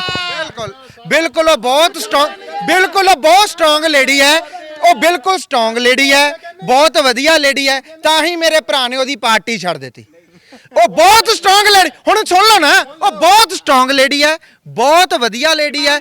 ਬੀਜੇਪੀ ਦੀ 3 ਤੋਂ 77 ਸੀਟਾਂ ਹੋ ਗਈਆਂ। ਉਹ ਬਹੁਤ ਸਟਰੋਂਗ ਲੇਡੀ ਹੈ। ਅੱਜ ਉੱਥੇ ਕਾਂਗਰਸ 0 ਹੋ ਗਈ। ਉਹ ਬਹੁਤ ਸਟਰੋਂਗ ਲੇਡੀ ਹੈ। ਕੋਈ ਵੀ ਪੱਖੀ ਦਲ ਨਹੀਂ ਰਿਹਾ, ਭਾਰਤੀ ਜਨਤਾ ਪਾਰਟੀ ਵਾਦੀ। ਇਸੇ ਤਰ੍ਹਾਂ ਸਾਨੂੰ ਇਮਾਨਦਾਰ ਲੋਕ ਬੜੇ ਅੱਛੇ ਲੱਗਦੇ ਹਨ, ਇਸ ਕਰਕੇ ਸਾਨੂੰ ਆਮ ਆਦਮੀ ਪਾਰਟੀ ਦੇ ਅਰਵਿੰਦ ਕੇਜਰੀਵਾਲ ਉਸ ਤੋਂ ਵੀ ਜ਼ਿਆਦਾ ਇਮਾਨਦਾਰ ਲੱਗਦੇ ਹਨ। ਆਮ ਆਦਮੀ ਪਾਰਟੀ ਅਰਵਿੰਦ ਕੇਜਰੀਵਾਲ ਲੱਗਦੇ ਇਮਾਨਦਾਰ? ਇਹਨਾਂ ਨੂੰ ਪੁੱਛੋ ਕਿ ਸ਼ਿਵ ਦਿਆਲ ਮਾਲੀ ਨੇ ਇੰਨਾ ਟਾਈਮ ਕੰਮ ਕੀਤਾ ਆਮ ਆਦਮੀ ਕਹਿ ਰਹੇ ਕਿ ਇੱਕ ਮਿੰਟ ਉਹਨਾਂ ਨੇ ਆਪਣੀ ਓਪੜੀ ਤੱਕ ਆਖਰ ਦੇ ਵਿੱਚ ਆਖਰੀ ਸਵਾਲ ਹੈ ਮੇਰਾ। ਦੀ ਆਮ ਆਦਮੀ ਪਾਰਟੀ ਦੀ ਇਮਾਨਦਾਰੀ ਅਗਰ ਪੁੱਛਣੀ ਹੈ ਤੇ ਅੰਨਾ ਹਜ਼ਾਰੇ ਜੀ ਕੋਲੋਂ ਪੁੱਛ ਲਓ। ਬਸ ਮੇਰਾ ਇੰਨਾ ਹੀ ਕਹਿਣਾ। ਬਿਲਕੁਲ ਆਖਰੀ ਸਵਾਲ ਹੈ ਮੇਰਾ, ਕਿਉਂਕਿ ਸਮਾਂ ਪੂਰਾ ਹੋਣ ਵਾਲਾ ਹੈ ਤੇ ਤੁਹਾਡਾ ਸੀਐਮ ਫੇਸ ਭਗਵੰਤ ਮਾਨ ਹੈ। ਆਖਰੀ ਸਵਾਲ ਹੈ ਮੇਰਾ, 3 ਵੱਡੀ ਕੁਆਲਿਟੀਆਂ ਕਿਹੜੀਆਂ ਗਿਣਵਾਉਂਦੇ ਹੋ? ਇਮਾਨਦਾਰ ਸਭ ਤੋਂ ਵੱਡੀ ਕੁਆਲਿਟੀ। ਅੱਜ ਤੱਕ ਕਦੀ ਕਰਪਸ਼ਨ ਵਿੱਚ ਉਸ ਬੰਦੇ ਦਾ ਨਾਮ ਨਹੀਂ ਆਇਆ। ਕੱਲ ਮੈਂ ਇੱਕ ਵੀਡੀਓ ਸੁਣ ਰਿਹਾ ਸੀ, ਉਹਦੇ ਵਿੱਚ ਭਗਵੰਤ ਮਾਨ ਦੀ ਭੈਣ ਨੇ ਦੱਸਿਆ ਕਿ ਮੈਂ ਪ੍ਰਾਈਵੇਟ ਜੌਬ ਕਰਦੀ ਆ, ਔਰ ਉਹਨੇ ਦੱਸਿਆ ਕਿ ਮੈਨੂੰ ਲੋਕੀ ਕਹਿੰਦੇ ਹਨ ਕਿ ਤੂੰ ਪ੍ਰਾਈਵੇਟ ਜੌਬ ਕਰਦੀ ਆ ਤੇ ਤੇਰੇ ਭਰਾ ਨੇ ਤੇਰੀ ਮਦਦ ਨਹੀਂ ਕੀਤੀ, ਤੇ ਉਹਨੇ ਕਿਹਾ ਮੇਰਾ ਨੰਬਰ ਸਭ ਤੋਂ ਲਾਸਟ ਲੱਗੇਗਾ। ਮੇਰਾ ਭਰਾ ਕਹਿੰਦਾ ਜਦੋਂ ਸਾਰੀਆਂ ਭੈਣਾਂ ਨੂੰ ਜੌਬਾਂ ਮਿਲ ਜਾਣਗੀਆਂ ਉਸ ਤੋਂ ਬਾਅਦ ਮੇਰੀ ਵਾਰੀ ਆਏਗੀ। ਭਗਵੰਤ ਮਾਨ ਜੀ ਬਹੁਤ ਇਮਾਨਦਾਰ ਹੈ। ਉਹਨਾਂ ਨੂੰ ਕੰਮ ਕਰਨ ਦੀ ਲੋੜ ਹੀ ਨਹੀਂ। ਉਹਨਾਂ ਨੇ ਕੰਮ ਦੀਪ ਮਲਹੋਤਰਾ ਨੂੰ ਦਿੱਲੀ 'ਚ ਲੈਤਾ, 12% ਕਮਿਸ਼ਨ ਕਰਤੀ 2% ਤੋਂ, ਤੇ ਉਹਨਾਂ ਨੂੰ ਲੋੜ ਹੀ ਨਹੀਂ ਕੰਮ ਕਰਨ ਦੀ। ਇਮਾਨਦਾਰੀ ਤਾਂ ਆਪੇ ਆ ਗਈ। ਤੁਹਾਡਾ ਸੀਐਮ ਚਿਹਰਾ ਕੌਣ ਹੋਵੇਗਾ? ਸਾ- ਕਿਹੜੇ ਮੁੱਦੇ ਹੋਣਗੇ 3 ਵੱਡੇ ਸੀਐਮ? ਸਾਡਾ ਭਾਰਤੀ ਜਨਤਾ ਪਾਰਟੀ ਜਦੋਂ ਹਰਿਆਣੇ 'ਚ ਚੁਣਾਵ ਲੜੀ ਸੀ ਉਦੋਂ ਅਸੀਂ ਸੀਐਮ ਚਿਹਰਾ ਨਹੀਂ ਦਿੱਤਾ ਸੀ। ਅਸੀਂ ਯੂਪੀ 'ਚ ਚੁਣਾਵ ਲੜਿਆ, ਸੀਐਮ ਚਿਹਰਾ ਨਹੀਂ ਦਿੱਤਾ ਸੀ, ਪਰ ਸਰਕਾਰਾਂ ਬਣਾਈਆਂ ਔਰ ਰਿਪੀਟ ਕਰ ਰਹੇ। ਇਸੇ ਤਰ੍ਹਾਂ ਅਸੀਂ ਪੰਜਾਬ 'ਚ ਸਰਕਾਰ ਬਣਾਵਾਂਗੇ, ਸੀਐਮ ਚਿਹਰਾ ਵੀ ਦੇਵਾਂਗੇ ਔਰ ਦੁਬਾਰਾ ਵੀ ਰਿਪੀਟ ਸਾਡੀ ਸਰਕਾਰ ਆਊਗੀ। ਬਿਲਕੁਲ ਤੁਹਾਡਾ ਸੁਖਬੀਰ ਬਾਦਲ ਨੇ ਕਿਹੜੀ 3 ਕੁਆਲਿਟੀਆਂ ਦੇਖਦੇ ਹੋ ਕਿ 3 ਮੁੱਦੇ ਜਿਹੜੇ ਹੋਣਗੇ ਉਹ ਸਭ ਤੋਂ ਪਹਿਲਾਂ ਪੰਜਾਬ ਦੇ ਵਿੱਚ ਸੋਲਵ ਹੋਣਗੇ? ਦੇਖੋ ਮੁੱਦੇ, ਮੈਂ ਤੁਹਾਨੂੰ ਇੱਕ ਗੱਲ ਦੱਸਦਾ, ਪੰਜਾਬ ਦਾ ਇਤਿਹਾਸ ਕੱਢ ਕੇ ਦੇਖ ਲਓ। ਦੇਖੋ ਪੰਜਾਬ ਨੰਬਰ 1 ਖੇਤੀ ਪ੍ਰਧਾਨ ਸੂਬਾ, ਨੰਬਰ 2 ਜਿਹੜਾ ਕੈਡਰ ਹੈਗਾ ਆ ਉਹ ਆਪਣਾ ਮੁਲਾਜ਼ਮ, ਕਿਸਾਨ ਹੋ ਗਏ, ਮੁਲਾਜ਼ਮ ਹੋ ਗਏ, ਮਜ਼ਦੂਰ ਹੋ ਗਏ। ਤੁਸੀਂ ਇਤਿਹਾਸ ਕੱਢ ਕੇ ਦੇਖ ਲਓ ਪੰਜਾਬ ਦਾ। ਦੇਖੋ ਇਹ ਕੋਈ ਡਿਬੇਟ ਮੈਂ ਇਹਦੇ ਤੇ ਨਹੀਂ ਕਰਨੀ ਚਾਹੁੰਦਾ, ਕਿਉਂਕਿ ਮੈਨੂੰ ਪੁੱਛਣ ਦੀ ਬਜਾਏ ਕੋਈ ਵੀ ਇੰਟਰਨੈਟ ਤੋਂ ਦੇਖ ਸਕਦਾ, ਆਰਟੀਆਈ ਪਾ ਕੇ ਦੇਖ ਸਕਦਾ। ਜੇ ਤੁਸੀਂ ਲੈ ਲਓ ਕਿਸਾਨਾਂ ਦੀ ਗੱਲ, ਜਿੰਨੀਆਂ ਵੀ ਪੰਜਾਬ ਦੇ ਵਿੱਚ ਮੰਡੀਆਂ ਬਣੀਆਂ, ਦੇਖੋ ਮੰਡੀ ਜਿਹੜੀ ਆ ਉਹ ਕਿਸਾਨ ਦਾ ਸਭ ਤੋਂ ਵੱਡਾ ਜਿਹੜਾ ਆ ਉਹ ਕਰਮ ਭੂਮੀ ਹੁੰਦੀ ਆ, ਕਿਉਂਕਿ ਉਹਦੀ ਜਿੰਨੀ ਵੀ ਕਾਸ਼ਤ ਕੀਤੀ ਆ ਉੱਥੇ ਵਿਕਦੀ ਆ, ਉਹਦੀ ਜੇਬ 'ਚ ਪੈਸਾ ਪੈਂਦਾ। ਜਿੰਨੀਆਂ ਵੀ ਮੰਡੀਆਂ ਬਣਾਈਆਂ ਆਰਟੀਆਈ ਕੱਢ ਕੇ ਦੇਖ ਲਓ, ਸ਼੍ਰੋਮਣੀ ਅਕਾਲੀ ਦਲ ਵੇਲੇ ਬਣੀਆਂ। ਨੰਬਰ 2, ਤੁਸੀਂ ਜਿੰਨੇ ਵੀ ਆਹ ਮੁਲਾਜ਼ਮ ਜਥੇਬੰਦੀਆਂ ਆ ਉਹਨਾਂ ਦੇ ਲੀਡਰਾਂ ਪੁੱਛ ਲਓ ਕਿ ਜਿੰਨੇ ਵੀ ਪੇ ਕਮਿਸ਼ਨ ਬਣੇ ਆ ਤੇ ਲਾਗੂ ਹੋਏ ਆ, ਸਿਰਫ ਤੇ ਸਿਰਫ ਸ਼੍ਰੋਮਣੀ ਅਕਾਲੀ ਦਲ ਵੇਲੇ ਹੋਏ ਆ। ਮੈਨੂੰ ਇਹ ਦੱਸ ਦੇਣ, ਦਿੱਲੀ ਦਾ ਮਾਡਲ ਕਰਦੀ ਆਮ ਆਦਮੀ ਪਾਰਟੀ, ਇਹਨਾਂ ਨੇ ਉੱਥੇ ਮੁਲਾਜ਼ਮਾਂ ਵਾਸਤੇ ਕੀ ਕੀਤਾ? ਦੂਰ ਦੀ ਗੱਲ ਨਾ ਜਾਓ, ਮੈਨੂੰ ਇਹ ਭਗਵੰਤ ਮਾਨ ਦੀ ਆਪਣੀ ਕੌਂਸਟੀਚੁਐਂਸੀ ਦੀ ਕੋਈ ਇੱਕ ਉਪਲਬਧੀ ਗਿਣਾ ਦੇਣ। ਭਗਵੰਤ ਮਾਨ ਕਹਿੰਦੇ ਨਾ ਇੱਕ ਇਮਾਨਦਾਰ ਐਮਪੀ ਆ। ਇਮਾਨਦਾਰ ਐਮਪੀ ਲੋਕਾਂ ਨੇ ਘਰੇ ਤਾਂ ਨਹੀਂ ਲੈ ਕੇ ਜਾਣਾ ਜੀ। ਲੋਕਾਂ ਨੂੰ ਇਮਾਨਦਾਰ ਐਮਪੀ ਜਿਹੜਾ ਆ ਉਹਦੇ ਕੀਤੇ ਕੰਮ ਚਾਹੀਦੇ ਹੁੰਦੇ ਆ। ਬਿਲਕੁਲ ਸਮਾਂ ਪੂਰਾ ਹੋ ਚੁੱਕਿਆ ਹੈ। ਗੱਲਬਾਤ ਕਰਨ ਦੀ ਕੋਸ਼ਿਸ਼ ਕੀਤੀ ਹੈ, ਜਲੰਧਰ ਸੈਂਟਰਲ ਏਰੀਆ ਦੇ ਵਿੱਚ ਖੜੇ ਹੋਏ ਆ। ਆਖਰ ਕੀ ਮੁੱਦੇ ਨੇ, ਪੰਜਾਬ ਦੇ ਵਿੱਚ ਕਿਹੜੀ ਸਰਕਾਰ ਆਉਣੀ ਚਾਹੀਦੀ ਹੈ ਤੇ ਜਲੰਧਰ ਸੈਂਟਰਲ ਦੇ ਵਿੱਚ ਕਿਹੜਾ ਐਮਐਲਏ ਆਉਣਾ ਚਾਹੀਦਾ, ਕੀ ਕੁਝ ਵਿਜ਼ਨ ਹੈ, ਕਿੱਦਾਂ ਵਿਕਾਸ ਹੋਵੇਗਾ, ਤਮਾਮ ਮੁੱਦੇ ਨੂੰ ਲੈ ਕੇ ਗੱਲਬਾਤ ਕੀਤੀ ਹੈ। ਸ਼੍ਰੋਮਣੀ ਅਕਾਲੀ ਦਲ ਸਾਡੇ ਨਾਲ ਸੀਗੀ, ਬੀਜੇਪੀ ਸਾਡੇ ਨਾਲ ਸੀਗੀ, ਆਮ ਆਦਮੀ ਪਾਰਟੀ ਸਾਡੇ ਨਾਲ ਸੀਗੀ। ਗੱਲਬਾਤ ਕਰਨ ਦੀ ਕੋਸ਼ਿਸ਼ ਕੀਤੀ ਹੈ ਕਿ ਆਖਰ ਪੰਜਾਬ ਦੇ ਵਿੱਚ ਕਿਹੜਾ ਮਾਡਲ ਚੱਲ ਸਕਦਾ। ਨਵਾਂ ਪੰਜਾਬ ਬੀਜੇਪੀ ਦੇ ਨਾਲ ਆ ਸਕਦਾ, ਜਾਂ ਫਿਰ ਦਿੱਲੀ ਮਾਡਲ ਪੰਜਾਬ ਦੇ ਵਿੱਚ ਚੱਲ ਸਕਦਾ, ਜਾਂ ਫਿਰ ਸ਼੍ਰੋਮਣੀ ਅਕਾਲੀ ਦਲ ਪੰਜਾਬ ਦੇ ਵਿੱਚ ਸੱਤਾ ਦੇ ਵਿੱਚ ਆ ਸਕਦੀ ਹੈ, ਜਾਂ ਫਿਰ ਕਾਂਗਰਸ ਆ ਸਕਦੀ ਹੈ। ਹਾਲਾਂਕਿ ਕਾਂਗਰਸ ਮੌਜੂਦ ਨਹੀਂ ਹੋਈ, ਕਾਫੀ ਫੋਨ ਕੀਤੇ ਜਿਸ ਕਰਕੇ ਉਹਨਾਂ ਦੇ ਜਿਹੜੇ ਕਾਉਂਸਲਰ ਸੀਗੇ ਉਹ ਵੀ ਇੱਥੇ ਮੌਜੂਦ ਨਹੀਂ ਹੋਏ। ਪਰ ਇਹ ਤਿੰਨੇ ਪਾਰਟੀਆਂ ਤੋਂ ਗੱਲਬਾਤ ਕਰਨ ਦੀ ਕੋਸ਼ਿਸ਼ ਕੀਤੀ ਹੈ, ਮੁੱਦੇ ਪੁੱਛਣ ਦੀ ਕੋਸ਼ਿਸ਼ ਕੀਤੀ ਹੈ। ਤਮਾਮ ਮੁੱਦਿਆਂ ਨੂੰ ਲੈ ਕੇ ਤੁਸੀਂ ਕੀ ਸੋਚਦੇ ਹੋ ਸਾਨੂੰ ਕਮੈਂਟ ਬਾਕਸ ਦੇ ਵਿੱਚ ਕਮੈਂਟ ਕਰਕੇ ਜ਼ਰੂਰ ਦੱਸਿਓ। ਵੀਡੀਓ ਜਰਨਲਿਸਟ ਅਮਿਤ ਪਾਠਕ ਦੇ ਨਾਲ ਜੈ ਵਰਮਾ, ਸਮਾ ਨਿਊਜ਼, ਜਲੰਧਰ ਸੈਂਟਰਲ।